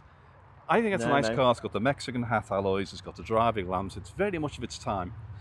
It's But only you're right with the price. I get where you're yeah, coming yeah. from. I mean, the price is 7 to 8, isn't it? Yeah. Which I think is, entry level. Yeah. That kind of stuff. Okay, the 280 perhaps not perceived to be as nice as like a 300 or a 380 or even a 420, but entry level, very tidy, very straight car, 121,000 miles, MOT through to August 2026. It's only done 1,000 miles in the last 10 years, so it's hardly been used. It probably needs using, Jim. It does. So you spend a bit of money doing a slight recommission on it, probably just which is a prudent thing to do in all cars, by the way. Just go through them, spend a bit of money on them, because as nice as they may appear, I'm sure there's something that needs doing. Yeah. But it's a bulletproof car, isn't it? Yeah. Yeah. Yeah. Okay. All right then. Bentley Honor R-Edge, 1998, Jim. 1998. Now this car has had a very, very charmed history. Okay. Now, it's the BMW engines, it's the 4.4, so it's a green label, as they say. However, it's got red label badges on. Okay. Now, that may have been done for two reasons. One, to maybe suggest to people that it's the 6.75, or, because in my opinion, the red suits the colour better. Yeah. But it doesn't matter. It's a green label. The 4.4 BMW engine is probably the more usable car. Yep. Because it's that engine. It's more economical. It's easier to service, easier to repair. It's a great bulletproof engine. However, this car was a chauffeur-driven car when it was new. Right. And it was cherished. Okay. Okay. History's good. The interior, you've got to look on the internet, by the way, guys. Have a look at the interior. The interior is absolutely amazing. You need to spend some money on the interior because it needs a bit of recolouring and a bit of colonisation and a good feed. But the combination is out of this world. Yeah. You need to look at it. Yeah. Very expensive car when it was new. Gentleman bought it. It's quite. We've all been guilty of this. He went out and bought it because he always wanted one. Give no consideration to anything else because he was focused. See, proper classic car chap. And then realised when he got it home, he couldn't get the driveway. Oh no! And he lived in a cul-de-sac on the Wirral, and it was too big. So with much annoyance, here it is. Okay, right then. But he has spent about £4,000 on it. Getting it through he has spent 4,000. Matching Michelins as well, which is always a good sign. Great sign. We like our matching tyres, don't we? Speedo change on that one, we think. So it's done, even though it's showing 72. It's about 140 something. 140 or 1,000 miles. So just bear that in mind. Exactly. Price-wise, 10 to 12 on that one, Jim. Yep. Oh, right then. Okay. Ooh, special. Yeah. Shark nose, 635 CSI. Yep. Not a Highline. Not a Highline, although it appears to be. And there's every possibility when the gentleman bought it, he thought it was. But anyway, I don't think it makes a whole lot of difference. Really. Having gone through the car, the thing that is missing for me is the seats. So the Highline would have sports seats. Yes. However, you could option it to have those seats. Okay. So, Yeah. But It's kind of a Highline look, isn't it? It's got the Highline look, yeah. To the uninitiated, it's a Highline. Yes. And we're only going by what the BMW factory printout says, because usually it says it itemises the spec and it doesn't say Highline. Okay. So that's what's making us think that. However, it's a 635 automatic, one of the last ones as they go, which again is a good one to have, in black with the Lotus off-white leather. Okay. It has got these bolted crossspokes on, not the original metric crossspokes. Well, that's useful. It is useful. Means you can get tyres for it. Means you can get tyres for it, yeah. Okay. They're slightly bigger, which gives the car a slightly better stance, you would argue, but they're not the factory TRX alloys. Okay. But again, one car. The surprising thing is how much it is. So go on then. Yeah. That's going to be somewhere between £12,000 and £13,000. Okay. That's the surprise. Yeah. Because that should be a lot more. It should be. Great look. It is great look. Yeah, like that. And 80s chic. Yeah. MOT through to August 26, Jim. Yep. 128,000 miles. I think it's fair to say there's some marks on the paintwork, but it's nothing too... There's some marks on the paintwork, but do you know what? Black cars can actually be a good thing because they're easier to touch in, they're easier to lose, and the polish and the buff. But yeah, there's a car there. Let's have a look at this. So, got a couple of XJSs in this sale. This one's a V12. It's an auto. Yep. This has been owned by father and son for the last 25 years. Dad was a member of the Jaguar Owners Club. This car won some trophies in his time. It had a full hit in 2008, looking at the bills on file. Yep. It's been cosseted for the last 25 years. Did the majority of its mileage in the first few years of its life, to be honest. Yep. It's showing just over 100,000 miles. Comes with a MOT through to 2026. Soul in blue, heritage, 2 files of invoices. Nice. This car has been loved and cherished. Yep. Typical grot spots on Jaguar. Well, again, no issues really. No, there isn't, is there? No issues. Front wings, doors. No. It presents very, very nicely. It does, doesn't it? There's a tiny little bit of bubbling just starting around the scuttle area there. Yeah. But other than that, it's great. But the bumper corners, the bumpers sit well. There's a little mark on the wheel. Arguably, you might do a wheel refurb, but you might not. Matching Pirellis, Jim. Yeah, well, that's all that's round. important. Nice that's chrome a big work. thing. It starts on the button. It sounds absolutely glorious. And it's the V12, isn't it? It's the V12. Yeah. It's a 5.3. Yeah. 1992. MOT through to May next year, as I say. You know, by rights, it should do more. It's 6 to 7 grand. That's not a huge amount of money for a There are a lot of Tati XJSs out there. Oh, I'll say for more money. I'd say this one is one of the better ones. It's because, you know, the last 25 years, we just know it's been loved. Exactly. I've got to say, I think that, just this line of cars alone, I think we're very blessed with what we've got. We are. It's a great great selection, line isn't of it? cars. Yeah, I'll say.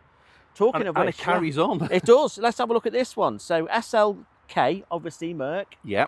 I think the key thing with this one, Jim, is the mileage. Well, it's better than that again. We sold this car maybe 2 years ago to a chap who enjoyed it. Yeah. Within his ownership, it had an intermittent problem with the roof. Okay. Because these sometimes can. It was a bit of Achilles heel on them. Yeah. So rather than persevering, he took it to Mercedes Macclesfield and spent £1,100 and had the roof. Right. I want to say regulated, but whatever it was, he had done. So there's a bill, and this is only recently, by the way, for £1,100 from Mercedes Macclesfield, getting the roof absolutely bang on. Right. So that is absolutely right. Okay. Very low mileage, 34,000 miles. Yeah. Low 30s, low isn't it? 30s. And the only reason he's selling it is because he's bought himself a Morgan. Oh, right. Okay. And he's bit got different. other cars as well. He doesn't need another convertible. Yeah, bit different. That's why. No other reason. £5,000 to £6,000 that one, Jim. MOT through to April 2026. That's the 3 litre version. 3 litre. So super smooth, 6-cylinder. Yeah. Nice. And that should do a lot more as well, by the way. Should do a lot more. Should do. Right, this is the third Dolly Sprint. So this is the mid-range one. Yep. We've got one that we're guided somewhere around 11. We've got one guided around 5.5, 6. This one's slap bang in the middle. We're guiding this somewhere between £7,000 and £8,000. Okay. Yeah, it's clean, tidy, very, very usable. Again, it's one you might want to use and improve over time. But you know what? I think it presents fine for that kind of money. Yeah, it does. I mean, there's a little mark on the chrome here. Yeah. And there's there's odds and sods on it. But you're right. It's a very good, usable car. I mean, there's a little bit. Yeah, the rear arches. A little bit. But again, so what? The rear arch is kind of on Dolly Sprints, Dolomites in general. It's an Achilles, that's what you need to look at. But Door bottoms as well, just start to go a little bit there. But, like I say, very usable as it is. Yeah, I'll say. It's actually an older restoration. History back to 2005. And it's quite a good combination. It's carmine red, isn't it, with chestnut interior? Oh, which is you. I know, look at me, eh? Yeah, you're impressed there, weren't you? So I think that's a nice combination. Yeah, absolutely. 24,000 miles shown on the clock, but who knows? Who knows? But again, good usable car. MOT exempt, obviously. Yes. 7 to 8, like we say. Mm. Then Farmer Giles, onto your tractor. Well, again, this one for a friend of ours, George. Farmer George, even. Farmer George. Yeah. Now, George bought this to have a play with, and he wanted to put it into his garden. Okay. And Mrs. George wasn't very impressed. Yeah. So, which I think is rather funny. But anyway, yeah. Here it is. Now, this one, we had one the last sale that wasn't road legal. This one is road legal. Okay. So it's registered, has a V5, yep. has a number plate. So you could quite happily sit in the M25 circular in this and cause havoc if that was your thing. Yeah. So, dual fuel as well, Jim. Dual fuel, yeah. Okay. And again, the reason for that, he's telling me, and please feel free to correct us, is this apparently was used on a vineyard. Okay. And in vineyards, diesel fuels and certain things affect the grape. Yeah. So they used to run it on dual fuel as not to put fumes on the grape. Fair enough. That makes perfect sense, doesn't it? Yeah, it does. Who knew? I didn't know that. And I'm sat there supping my wine. That never went into my head, but there you go. So this is being offered at no reserve. No reserve? Yeah. Okay. Well, it's a bit of fun. It's an ornament. Absolutely. George bought it as an ornament, but it runs and drives.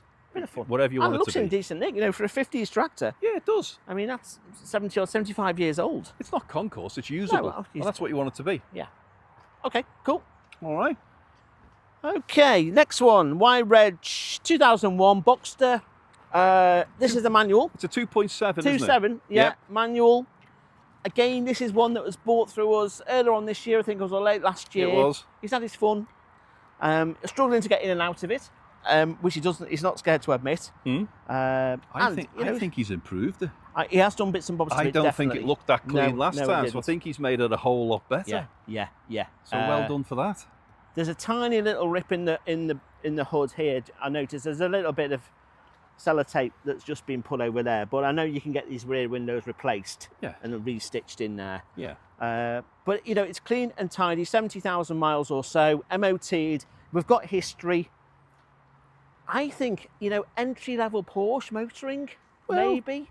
Do you know what? There's little quirks about this car because it's got the Alcantara leather seats. That's quite rare. It's a manual gearbox. It's a 2.7. It's an early car. Yeah, it is. That ticks all the boxes. Yeah, for me. it does. It does. I think very usable. That really very usable. And it won't be dear. How much is it? 5 to 6. Yeah. We think. Yeah, something like that. Yeah, 5 to 6,000. Yeah. Okay. Now then, Timothy. Well, actually, I'll tell a lie on that one. Let's go back because that's actually no reserve. Is it really? It is no reserve. So that's no reserve. Actually, let me just double check that. Hang on a moment, caller. Yeah. Let me just check. Yes, it is no reserve, but it should do 5 grand, shouldn't it? Really? That shocked me. That. There you go. You see. Get your hand in your pocket. With all the others I want to buy. Now then. All right very then. Okay car. then. Very rare car. Now, oh well, yes, we've got a Capri S. Yes. Haven't we? Here's a Cortina S. 2 litre. It's not the tidiest example. No. But it's been used and it's been loved. Yeah. It was blue at some stage. It's now Stratos silver. You've got a vinyl roof here. Yeah. I did notice it did have a sunroof, and there is a sunroof lurking under here. Right. Yeah. Obviously you can inoperable now because you put the vinyl roof over the top. Didn't the S's have the vinyl roof on? Or I think they did. Yeah. I do. I think they did. I think so. Certainly had the black bumpers, Jim. Yes, and the black here The as well. black panel there. Yeah.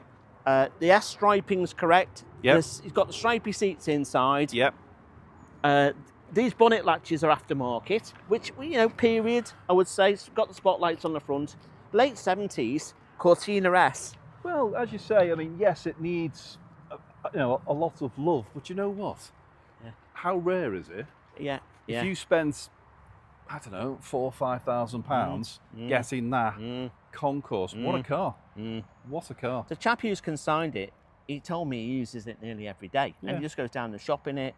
And that's it. And consequently, it hasn't done many miles over the last 10, 15 years or so. But it's such a rare little thing. I was quite excited when that come in. We were going to peg it, actually, around about £5,000 or £6,000. But then he said, actually, stick it through as no reserve. Yeah. And I think he might be onto something there because that's a rare thing. Yeah. And I think that will get lots of interest. Yeah, well, we had a South African one, didn't we, a few sales ago? We did. Crazy money, Yeah, absolutely. So that's a UK car. That's one of those cars that you would, I don't know, you maybe you'd bare metal it and bring it back to how it should be. But you could use it as is. Well, you could use it, yeah. Okay, here's a car you can use. You could do, indeed. 86 Merc 190, completely standard spec. Completely standard. And all the better for it, Jim. I'll say. Now, this one's done 75,000 miles. It's automatic. It's, again, 86, so it's an early car. Yep. It's got the sunroof. Very it's tidy. on the wheel caps. Very tidy. It's a very tidy car. Yeah. I mean, those seats are super supportive. You know, they've still got the bounce. Yeah. They're very hard, but that's typical of Mercedes of the era, aren't they? But you look at the whole car, there's no scuffs on it, there's no bumps on it. No. I'm sure if you look very hard, you'll find something. Yeah, there's a little bit of a mark there on the bumper, and you might want to get a new wheel trim on the back there when it's just caught the curb or something. Little things. But in general, nice only car. 3 owners from new, Jim. Factory book pack, MOT'd as well. Yeah. So we're thinking on that one round about £5,000, something like that. Yeah, 5 and a bit, yeah. So on to the next. We're rattling through them here, aren't we? On to the next. So this is an XJS-C. Rare thing, the precursor to the full convertible, of course. Yes. So you get the benefit of the Targa tops here, which do come out, and the fold-down roof at the back there. Yep. This one was driven to us probably probably 50, 60 miles or so. Yep. It was blue, it's now silver. Yep. So obviously it's had paint. You've got the grey leather interior as well. This is the 5.3 Auto, Jim. Yep. Okay. Well, again, arguably, if you wanted to take it back to metal and put it back to blue again, that would be well worth doing because of its rarity. Yeah, yeah. And as you say, they're a precursor to the convertibles, and there's probably very few of these around now. Yeah. It needs a bit of tidying inside. It needs a bit of tidying outside. I noticed there's a bit of overspray here on the rear lights. There's bits and pieces, but again, yeah, it's a car that's worth investing in. And it's a rare thing. Yeah. I think on that one we're looking at, it's got an MO Fresh ticket on it as well, 82,000 miles, £7,000 to £8,000 on that one, Jim. Yeah, that's where it should be. Now this one we've seen a car before, that interests me. Yeah, now that, yes, and me. And you, me, yes. and me. It's rare to find a 316 in this colourway with that interior, but more importantly, with solid rear arches. Very well done, by the way. And they've got solid. It's got solid rear arches. That was well specced up in the day, wasn't it? Yes, it was. And again, as one of it's got M badges that maybe it shouldn't have, but so what? That is stock standard. Yeah. It's Cosmos black with saffron leather. Yeah. You're impressed again, aren't you? I am. Rear He's sunblind good. He's and good. air conditioning. So it's got the things that you want it to have. But again, automatic, which is quite a rare thing. Yes. This is a car that'll go forever, never cause you a problem. MOT was done about 2 months ago, I think. Yep. It's had new tyres New tyres on it. Yeah. We've got £3,000 spent on the last 2 years. And that's a lot of money, isn't it? Yeah. Considering it's been offered at no reserve. No reserve. And the first thing I would do when I buy this is cut and polish it. Yes. Because that I'm sure there's a little metallic in there somewhere. But I think, that would look a treat with a polish. Well, if you're making noises that you're going to buy it, I think that's £6,000 or £7,000 worth. Has it just gone up? Yeah. Thanks. I've just noticed I'll need to buy a new fog lamp as well. Cause but they're pennies in the greater scheme of things. Right then, okay, on to another German coupe. Yeah. Or coupe, I should say. Coupe. Because I'm posh today, aren't I? Yeah, no, this is nice. Yes. Again, it's rare. This is rare. This is a 220 CE. So the last of them being the 4-cylinder. Yeah, last of them. It's an auto, NREG, mid-90s. Yeah. Very highly spec'd when new, Jim. So sunroof, leather upholstery. It's got aircon as well. It had aircon. It's now the aircon's been taken off now. Yeah. It's got the alloys. Obviously they've got the silver metallic paint. Yeah. It is a very, very, very nice example. And One again, or two tiny little bits. I mean, the main thing with these, as you know, front wings. Yeah. But they're all nice, they're all all nice solid. and good. There's one or two little marks on it. There is. But you know what? That doesn't detract from what is a very smart looking car in my book. And again, I think that one of these cars, we talk about the odd car that we've come across today, that you know are a sleeper and are going to rise in value. Yes. This is one of them. Yeah, I think you're right. This is one of them. So this one's another no reserve, Jim, which will be interesting to see how it does. Have a look at the website. There are one or two little electronic things which just need sorting on this. So, for instance, the butler's arms don't work. It's no big deal, but it's a common thing on Mercedes, unfortunately. You might want to fix it. On to another no reserve coupe then, Jim. This is a rare thing. Very. It's rare in that it's a Celica of this era, but it's an auto. So it's a 2-litre GT auto. We've seen this one before. Well, that's what I was just going to say. It wasn't the story that a young chap bought it and he improved it again. Yeah. And he can't insure it now. He can, but it just cost him an absolute fortune. It's like £3,500, £4,000 a year to insure it. Scandalous. So his insurance is shot up, not because of anything he's done. It's just age the market. And what it is, yeah. So everything's gone against him. He was really upset. He didn't really want to sell it because he's done work on it. He's had a little bit of paint work done on it. He's given a complete service. There's matching tyres on it now as well. So it's actually a better car than when he bought it. 70,000 mile, loads of history, loads of stamps in the book. And it's rare, and it's in really good nick. Yeah, it is. So I like that. MOT, there is an MOT on that one until May 2026. No reserve on that one, Jim. No reserve. See, that's a great car, that. And again, it's unmolested as well. Unmolested. Completely stock standard. Just the way it should be. And UK supplied as well. UK supplied as well, yeah. Ticks every box, doesn't it? Yeah. Every box. Yeah. Okay. Then on to another Merc. So this is another 280 SL. Yeah. This one's slightly different, Jim, in that, number one, you've actually got a hard top, which is okay in condition. Yeah. Which is brown, which I guess is what brown. colour the soft top is. Yes. Yep. And also you've got the two-tone upholstery. Well, that was done by a Rolls-Royce upholsterer, I believe. It was apparently. Yeah, it so was. I am It told. was. It was. So it's MOT exempt. Mm. We're looking at £9 to £11,000 on this one. Yep.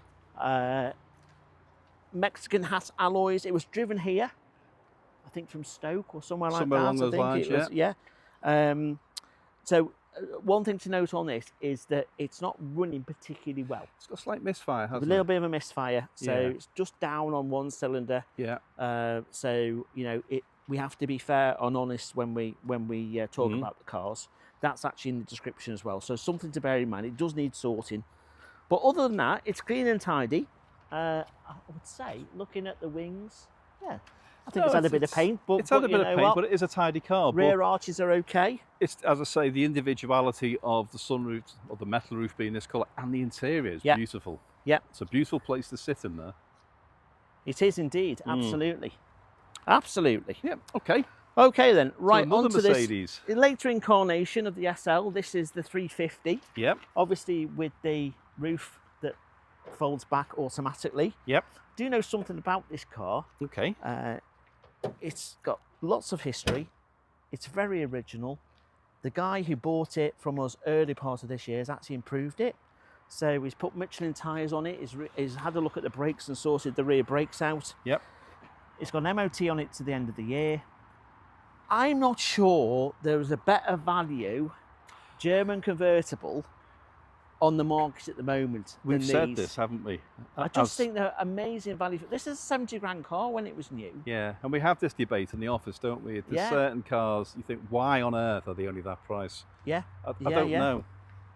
Yeah, well, it's going to go through as no reserve, Jim. You see again, You know, and it's very tidy. I know it's got a bit of water on it now with the rain, but last time I walked around it, there's very little signs of any damage or chips or anything on it. No. It may well have been painted at some point, but you know what? It's lovely. Yeah, it is. It is. It's been looked after. That you know, Yeah, when you you get the can feeling tell. about a Yeah, car, exactly that. it's being looked after. No reserve. You know, what will that be? 4.5, 5, maybe. We'll have to see how it. But even at 5 grand, that's a great buy. Isn't it? A great buy. Yeah. You could daily that. Yeah, it's nice that.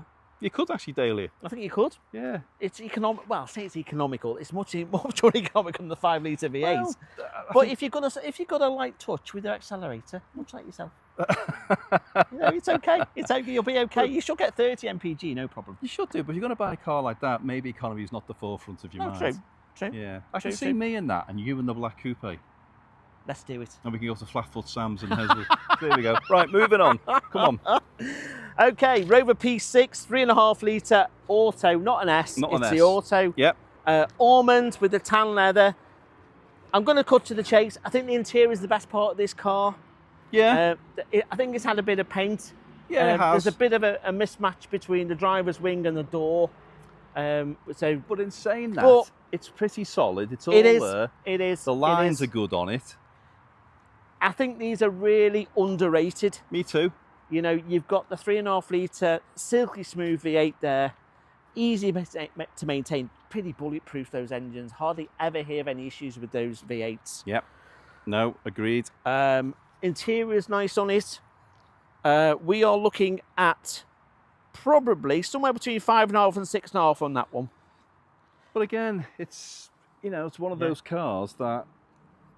Yeah, I know what you mean about the paint, but you know what? The more you look at it, the straighter it looks. It is. It's a 55-year-old car, isn't it? Yeah. And it's here to tell a tale. It is. Great club support with the P6s as well. Very much Loads so. of club support with that. Very much so. And I think you'd be welcome with open arms with that one. I do. Now then, another Daimler. Another Daimler, absolutely. Again, a rare thing as well. Well, this one is a little bit rarer than you might think because it's the 4 litre V8, which is good, but it's only done 51,000 miles and only had 3 owners. Right. Or 3 former owners. Right. It's an original specification. It's not been tampered with. It's a real nice car. It is. I think there's a colour called Seafrost. Seafrost. Yeah. Yeah, Seafrost. And it's, with ivory, I guess, inside there. Daimler V8. With the picnic tables, rear sunblind. It's just all there, isn't it? Yeah. Headliner sagging a touch at the back, which they all do at this Standard. age. Yeah. It's about a 350, 400 pound repair to get that done. Yep. Seats are nice in it, leather's good, paintwork's nice, because these, you know, they can go in bits and bobs, but no, it's quite nice. that looks pretty sound, that. Yeah, it has had a small repair, I can see here. Right. But it's been done. It's been done. But I can see it. Okay. So, yeah. all right. MOT through to next January, Jim. £5,000 to £6,000 on that one. Yeah. Oh, everybody loves a granny. Well, this is a rare thing. And It is. It's not a gear. Yeah, we've just been talking to a few guys about this, haven't we? Yes, yes. Most Granadas of this age were the gears or the gear X's, and they're the ones that people kept because they were the expensive ones, top of the range, if you wish. This is a 2-litre L. This is where it all started. Yeah. So it's so rare to find one. It is. It is. Because most So have been rare. bang erased or written off or just raped and rusted pillaged away. for parts of the other ones. Yeah. So 4-speed manual gearbox in bright red again, which is very rare, with the beige cloth, and again the interior is lovely. Yeah, very clean, isn't it? Yeah, and this was driven to us from North Wales. Yep. So, you know, it surprises me. There's bits and pieces. The rear parcel shelf has faded. Yes. In the back here. Yes. Although it is still wearing its original dealer sticker. Oh, that's nice. Yeah, it is, isn't nice, it? isn't it? So it's, you know, and it's plates. So just that's super, isn't little it? telltale signs that it's been cherished and looked after. Yep. Okay, not much paperwork with that one though, Jim. There isn't much paperwork, no, but it's no reserve. No reserve on that. And that is, okay, quite surprising. All right then. So here's another no reserver. Yep. So those of you that want a Bentley in your life, this might be the one for you. So this one's a mid-90s Bentley Turbo R on a P. Yep, it's a 96. Want to use and improve. Yeah. I have driven this and it drives okay. I think the brakes just probably need looking at. Yep. But it got down the road for the track-in, got back okay. We have got some invoices on file, 125,000 miles, MOT actually till February 2026. Oh, that's nice. But, you know, well, it's a 125,000 mile Bentley, so it ain't perfect, but it's no reserve. So that gives you wiggle room to improve it. It's one of those cars, again, that would, you know, there's bits and pieces, if you look at it, little marks there, there's a little piece missing out of the bumper. Yes. Little marks on the paintwork, and the lacquer's come off the roof in places. Right. But you only see that if you're tall. You might not see it. I can't see that because I'm stout, apparently. So there's little bits of things that you may or may not do to it. If you're that way inclined, you might just paint the roof and leave the rest. I don't know. But as you say, no reserve. Great way to get into Bentley motoring. Yep. Oh, right then, Jim. Okay, so onto this whole heap of Mercedes 500 SEL. Yeah. Early 80s. Now, when this car was new, this was optioned up to the hilt. Yes. Even so far, sound like Steve Berry now, don't it? Even so far. You do that, yeah, that's quite spooky. It's got curtains on the back. Right. Look at that. And So it's got curtains and the side. Yeah. You got full leather. It's automatic, obviously. You got ABS. You got aircon. It's just a whole heap of car. It was written off at some point in time, Jim, just to be fair. Yeah. Well, Well, how many years ago was that? Category C, 1998. It was professionally repaired, and there is paperwork confirming the work done. 1998. It's been around the block a few times since then. And it's had. And am I right in thinking this was a diplomatic car? Yes, it was. It was diplomatic car. Yeah. Absolutely. And it's. I mean, that was the original dealer, Normand in Mayfair, which is where it come from. Well, Mayfair. There you go. So imagine that pulling out the showroom in 1982, whenever it was, 83. Yeah. That is bonkers. Price-wise on that one, Jim, we're looking at somewhere between £7,000 and £8,000. It should do that all day long, because that's a cracking bit of kit. It should do more, because we had the 560 SEL, didn't we? That did what, £12,000, £13,000. We did. Was that the Lawrence one? Yeah. The black one. Oh yeah. But this is probably a nicer car. Yeah. Okay. Then we go on to Rolls-Royce Shadow 2. Yeah. Now, again, gentleman bought this car a few months ago. He's had some fun with it. Yeah. And he's brought it to sell it again. Okay. It's got, it's not perfect in any way, shape or form. Yeah. And we can't say it is. No. We invite you to come and see it. Yes. It needs paint work. It needs this and that and the other. Yeah. But you know what? Somewhere, if you put your mind to it, there's a car there. Yeah. It's £5 or £6 grand, Jim. £5 or £6 grand. So you ain't going to get a show car. You're not getting the Shadow concourse 2 car for that. For that. No. So it does need work. But in fairness, it was driven here. It was driven here. 50, 60 miles. Yeah, from south of Stoke. So it's Yeah. You know, it drives, it's fine, but you are going to do work to it. Yeah. And it comes back to the earlier point, doesn't it, Jim, about maybe buying something, working it over the winter, improve it, and then you can show it next year, can't you? Well, it's not so much that now. A good shadow is £20,000 for a proper one. Yeah. So if you spend, I don't know, hypothetically, say it's sold for 5,000 or 6,000, you spend 10 on it, and it's worth 20, that's the right thing to do. Yeah. Who knows? Yeah. No, you're right. But the opportunity is there. The opportunity there, absolutely. Right then, on to the next. Now then, 944. So, 944, yeah. Now, mid-80s, 944. Comes with a ruck of spares. Yeah, so I've seen Fraser, them. when you come round the back, there's some spares in the boot there. Teledial alloys. Looks tidy enough, because these can go on the sills, can't they? They can. And that one, I think it's been done before looking at it, I but think that's it a has good as well. thing. Do you know what I like about this is the interior. It's the pinstripe burgundy interior. Yeah. Now, that's nice. I like that. Yeah, yeah. It just needs a little bit of tidying here and there, doesn't it? Yeah, it does. But again, it's a great starter classic. It's a good usable classic. Yes. You know, and it's a Porsche. Porsche 944, yeah. £5,000 to £6,000 on that one, Jim. MOT through to February 2026. Yeah. So that's one you could great jump user. into and off you go. Yeah, exactly. Great user. It's sunny and yet it's raining. It's raining. Oh, well, never mind. Never mind. I guess we're going to get wet. I guess so. I guess so. Right. Okay then. How about this as your next daily? Yeah. Yeah. Special, isn't it? For lots of reasons. Very special. 31,500 miles from you. One owner. One owner. Until early on this year when the chap who's put it back in bought it. Yeah. It has been through us before. He's only selling it because he's got too many cars. Yes.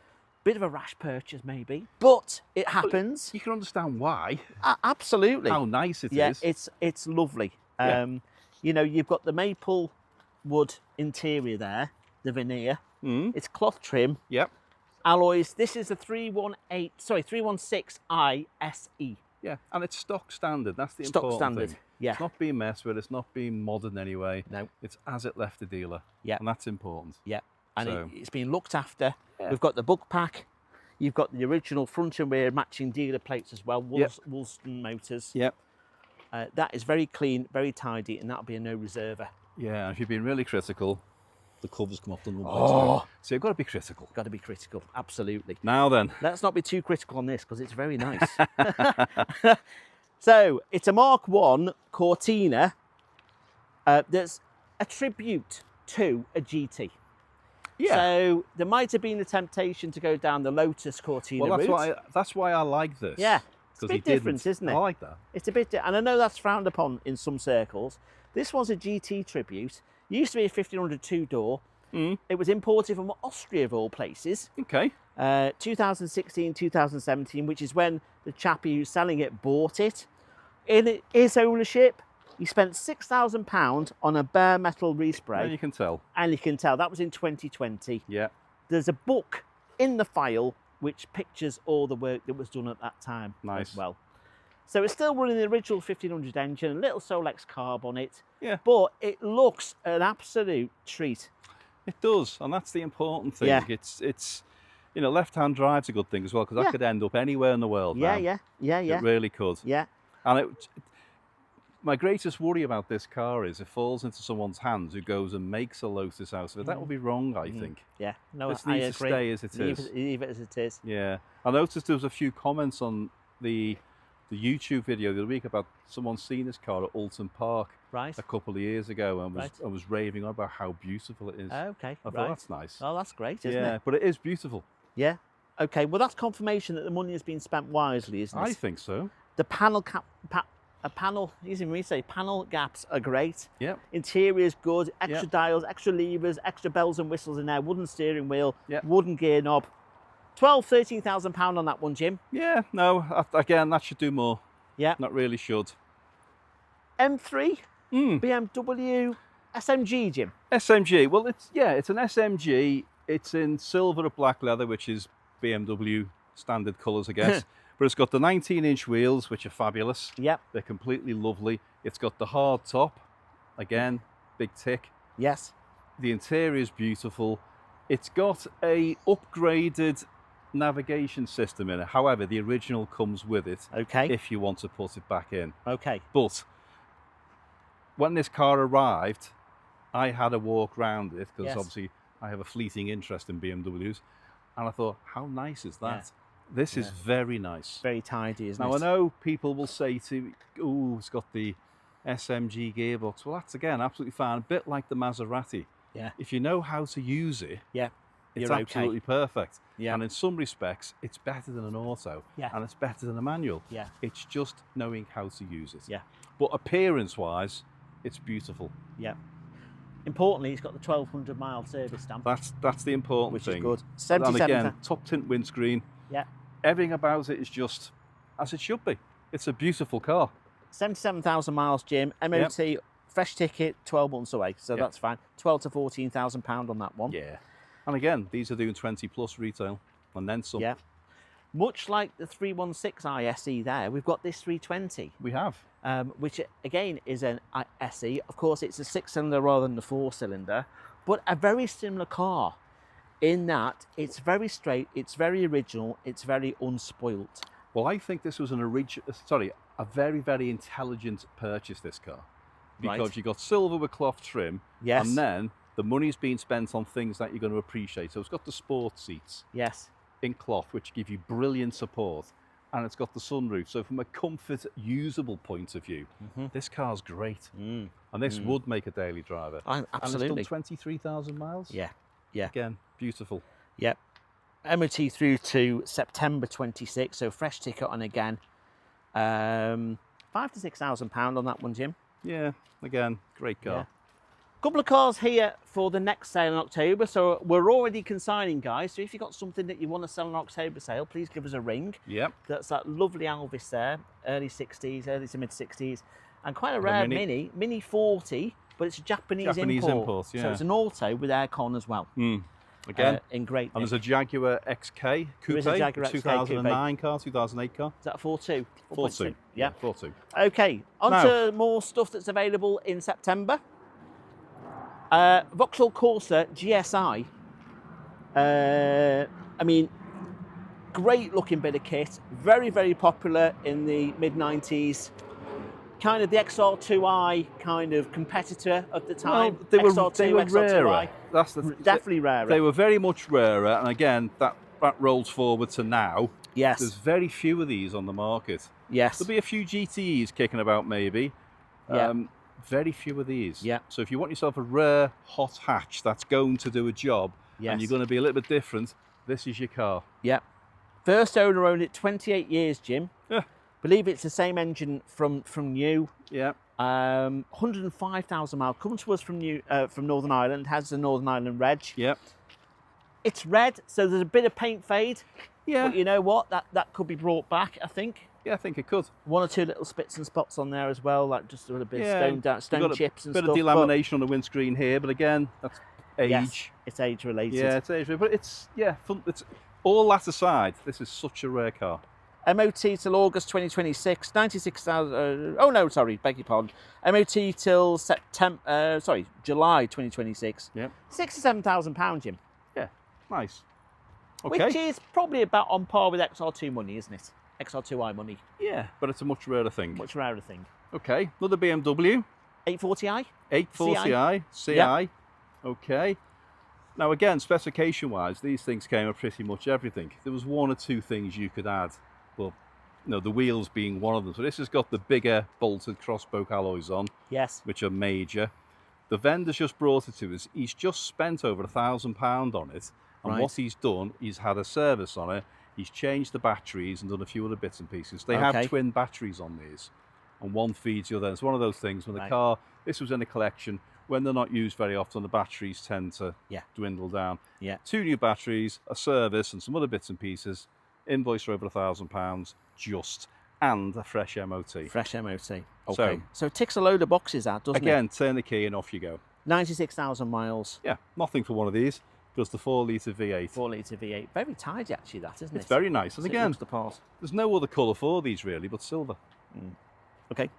Super duper. Now, price-wise on this, it's going to be 10. What do you reckon? 18 to 20? 18 to 20, 18 give to or 20, take. would you? Yeah, 18 to 20. Okay. Or, for around 10 to 12, you can get yourself into a Mark II Jag. Can't you? 3.4 litre, Yeah. Some would say that's the best engine to have. Yes. Bit more poke than a 240. Yeah. Bit And less more stress usable. than a 380. Yeah, exactly. Safe to say, given the fact it's 10 to 12, it's cheaper than a nice one would be. It is. Just needs a little bit of It needs a little work bit on of the door love here and there. buttons. It's got overdrive on it as well. It's sat on the wires. Yeah. Again, it's had lots of money spent on it. I think what you need to do to it now, as you say, is cosmetics. Yeah. So you're going to do a bit of paint on it here and there, the normal places, bottom of the doors, little places like that, just a general tidy up. And again, the interior, give it a feed, give it a repaint. You may recover the back seat because that's sun damage. Yes. Yes. But, you know, get that front bumper re-chromed or replaced. But there's a Mark II Jag there. A manual Mark II Jag. How nice is that? There is. Loads of potential with that one, I think, Jim. Heritage certificate. Interestingly, it wasn't registered in the UK till 1983. Well, so, there's where a thing was with it? this. Well, this is the thing. According to the heritage certificate, it was. Okay. And this is where it's kind of lost. So it's just... I don't know what's happened to it. It was sold via Henleys, who were the Jaguar dealer. They sold it in whatever year it was, 1960, whatever. And then it went off the radar. Right. So whether they sold it as a UK car and it went wherever and it came back, or it's one of those DVLA mysteries that sometimes they lose a car and bring it back again, don't they? Yes. I don't know. Okay. I can't say why it's off the radar, but it was. Nothing sinister. Nothing's happened to it. No. It's just where it was. Okay. But it is right-hand drive and it was UK supplied. Okay. So, all right then. there we are. 10 to 12 on that one, like we say. Yep. And we've also got this. Now, you know we talked before about using cars. Yes. So this is a one owner from you, Bentley Continental GT, obviously W12, 2004, ordered in 2002. So it's an early car. Very, very early. Yeah. It's done 133,000 miles. But that is consistent with usage over the years. Yeah. And that's a good thing. Usage has tailed off over the last few years, so it's been doing 2,000 or 3,000 miles a year for the last 5 years or so. Yeah. The bulk of the mileage was covered up to about 15 years, and then last 5 or 6 years or so, it's been doing 3,000 miles a year. It's been looked after to within an inch of its life. So Bentley Manchester looked after it initially, then it went to a specialist down in Crewe. It presents beautifully for 100. I mean, we've seen some of these, haven't we? We have. And I've seen ones which are half the mileage of this, which are not as nice. Nowhere near as nice. There's some little scuffs on the front wheels. Yeah. So if you're going to be pernickety, I'll get those redone. The paint works very nice. The interior is lovely. There's one light on, because these are renowned for throwing lights. They are. So this one is a tyre pressure system. Well, that's quite a common thing because these early cars, their Achilles heel was tyre pressure warning lights. Right. And they used to be £500 a corner. Oh! And again, back to my Bentley days, the number of times we got shouted at for tyre warning lights. Yes. Anyway, they're not that much money now. They're pennies now in the greater scheme of things. That's good. This car, quite unusually, because when the launch cars came out, they were all tended to be one colour. This isn't. This is Silver Tempest with Portland, with secondary Beluga. That's impressive, isn't it? So you like that, don't you? He's good. He's I'm good. good. I'll give you that. I am good. I'll stick to my Harvest Golds, and you stick to your Portlands and your roll mop herring. Or whatever so this makes this quite unusual. When it was new, it would have a list price of about 120 again. Yes, it did. Yeah, that's exactly it. That was the invoice on the file. They often sold for a lot more because people were paying extras for them. The gentleman who bought it, who's owned it from you, has done the right thing. He's bought it for himself. He's kept it and enjoyed it. Yeah. Lots of people bought them to speculate with. Yeah. But this car's nice. But the fact that it's been used and it's done the mileage, this would be a great car. I think so. I think this would be a great buy. Jump in it and away you go. I mean, they're not cheap cars to run. So you're going to need to keep a couple of grand aside every year to cover the servicing, to maybe cover a tyre or two. But you're starting with a really good example. You are. That's been loved and been used and cared for. So, price-wise on this one. Go on. £8,000 by rights. It should do more. This is 120 grand new, That's like madness. you say. That's madness. So £7,000 or £8,000, and I think potentially that could be the bargain of the sale, depending on how it goes. I just think it's a great great thing. Now, I am tempted. Well, a lot of people, as you say, myself. are a little bit afraid of these, and you shouldn't be. Yeah. Because it's a Bentley, but fundamentally, it's German. Yeah. And mechanically, they were perfect. They had their issues. You look after them, you maintain them. As you say, it's the electrical things, but Yeah. wow. Yeah, absolutely. Absolutely. I think we've got one more car to show people. I think there's two. Two more to show people. I think there's a Rover and a Land Rover. So should we draw breath there? Yes. And then we'll do the final two? Absolutely. Right, Timothy. Okay. This, I have to say, baffles me. Well, it baffles me as well, Jim, because I've not seen one before it come in. Well, it's not so much that, it's why didn't it sell?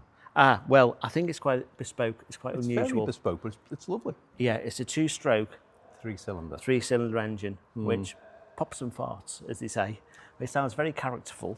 Yes. And I think it's a very cheerful little car. So do I. Paint works nice on it. Obviously, it's had some paint in its time. Yes. But it's 1960, I think. So, 65 years old. I've driven this, had some fun with the column change. So it is a column change for those of you who don't know, but super practical. Notwithstanding the fact it's two doors, but they are suicide doors. Yes. I still don't quite know why they call them suicide doors, but there you go. So there you go, they open like that. It's because when you used to get out of them, people used to get out and not look the other way. And somebody would come past and take it out. Well, there you go. That's why. Well, there if you get out of the car the other way, you automatically look back. There you go. There you go.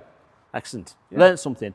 I think the interior's been retrimmed. Of course. I think it presents very, very nice, actually, overall. One or two little blebs on the paint, but nothing too serious. But take all that aside. Think about what this represents. This represents Audi before it was Audi. Yeah, absolutely. So if you were an Audi collector, dealer, whatever, this is something that you would probably want in your collection. Yeah, it is. This is the beginning, isn't it? It is. And it's right-hand drive. Right, yeah. You can never say it's been converted because it couldn't have been. No. So it was South African import, I believe, Jim. And unusual bit of kit. Unfortunately, it didn't quite meet its reserve last time, so it's back in as a slightly lower reserve. So we're looking at £4,500, £5,000. I'll probably buy this. Yeah. Which why is, not? Super rare. Super rare little bit of kit. And then talking of super rare, we go on to this. So this is a 1991 Defender 90 that's been tricked, and it's had this matte green army effect paint applied. You've got the checkerboard there that's in black. Fresh MOT on this, Jim, just today, I think. Just today. It's showing 231,000 miles, but there seems to be an anomaly on the MOT history. I've just looked at that. Yeah. I can see what's happened. They've mistyped. I think if you look at the other three mileages, you can see it's mistyped. But it's kind of academic because this had a nut and bolt restoration. Yes. In 2020, 21, I believe. Yes. Because we sold this around 2021. Yeah. And it made an awful lot of money. Yeah. And it's back in. And it's back in. The chap's had his fun. Well, I say he's had his fun with it. He hasn't. It's gone in. It went into his collection. He used it, and it never seen a light of day. No. But it's got a lot of nice things. It was a 200 TDI. It was. When it was rebuilt, it ended up with 300 TDI. Yep. So it's got a bit of oomph about it. It's got a beautiful new canvas top. Yes, it has. Which is fantastic. Yeah. And it fits lovely, and it's green. It looks great. But everything about this is just. Yeah, it's super, isn't it? Yeah, it really is. If you wanted to get yourself a Defender that's got that look about it for humble money, this is the car for you. Yeah. I mean, the tyres look brand new to me. Well, the whole thing is, to be honest with you, Tim, the certainly the rear tyres look brand new. It's on Goodyear Wranglers, which are expensive tyres. Yeah. Everything about it is as right can be. Yeah. 15 to 17,000 on that one, I reckon, Jim. Yeah. So I think that's good value, I think it's an excellent value. Yeah. It's got a great look and it's a fun vehicle, isn't it? Indeed. Our odyssey of cars is nearly complete. Nearly. We've got one more to do, which is outside. So let's go and have a look at that. The final car, Jim. I'm losing my voice. What's the benefit? Talking for 3 hours consistently about cars. Yeah, so you have a quiet day. A quiet day, absolutely, yeah. So this is the final car. It's a P6. It's a prototype. So this is number one, 3,500. This is special P6. Very special, very special. And in fairness, it kind of echoes some of the other cars we've got in the sale, because we've got some very special cars, some very unique cars, some very bespoke cars. This is another one. Again, you could argue it should be in the museum, given the fact it's a prototype. Yeah. They tested out the manual gearbox in this. It's presently running a SD1 3.5 litre V8 with a 5-speed box. That's unusual, isn't it? 5-speed and SD1. Absolutely. And that's Rover's doing, isn't it? Yeah, that's all Rover's doing, yeah. Yep. So this has been all over in terms of testing. There are pictures of it at the Sierra Nevada desert. I believe it was originally built to American spec. But you've got the box pleat leather there as well, which is lovely. Which is nice, yes. Corsica blue paintwork, which is very tidy. Just one or two little bits. There's one or two little bits, but you know what? Having been through what it's been through, oh yeah, I think it's a whole lot better than one might expect. Absolutely, absolutely. Yeah, and the only reason why the seller's selling it is because he finds it a little bit too perky for himself. It's a very sporty P6. Yeah. It doesn't ride as softly as a standard P6, definitely. And I've driven this as well. And there is plenty of poke there. I think this car just needs a good run because I think it's a little bit coked up. Probably needs a service. Yeah. But jump in it and, you know, like we said before, on that V8 is just a lovely engine. Lovely and pretty bulletproof as well. It will. And if you didn't know, it looks like another P6. Yeah. But, yeah. And again, I think what you've got to do with this car, you've got to go onto the internet and you've got to read about it. There's lots of things on Google about this car. There is. There is. That Rover have posted and various people have wrote things and magazine articles. It's a very famous car in Rover circles. It is. We've got an MOT on it till May 2026. And 5-speed box, like I say, guided somewhere between £8,000 and £10,000 for this one. And again, look at that two ways. As a Rover P6 3.5 litre S, yes, but then it's history. Number one. Yeah, number one. It's a different class. This car. It is. It is. So we'll be interested to see how that one does. Yeah. Be interested to see how all the cars we've covered today, Jim. Well, I think we've got a great collection. We have. We've got something for everybody, as we say, but we really have. But the quality of the cars is really nice. Yeah, it is. So I'm pleased with that. So all these cars are going to be available to buy on Saturday, the 6th of September. Auction starts at 11 o'clock. Doors open at 9. Doors open at 9. We've got viewing tomorrow. We've got the bike sale on Friday. So doors open at 9, bike sale starts at 11, but you can still come and view cars and bikes on Friday if you wish, and take part in the auction for the bikes. Absolutely. As Tim says, cars on Saturday. We'll probably have 400 or 500 people here during the day on Saturday, won't we? So it's a really exciting atmosphere. Well, we've probably had 120, 30 people through the door today looking at cars. I've seen lots of people coming and going, had lots of conversations with people. So getting busier and busier. Great. So lots more details about each and every car you've seen today on the website, manorparkclassics.com. And then just have a look at each description. Any queries, any questions, give us a ring in the office. And hopefully we'll see you all very, very soon.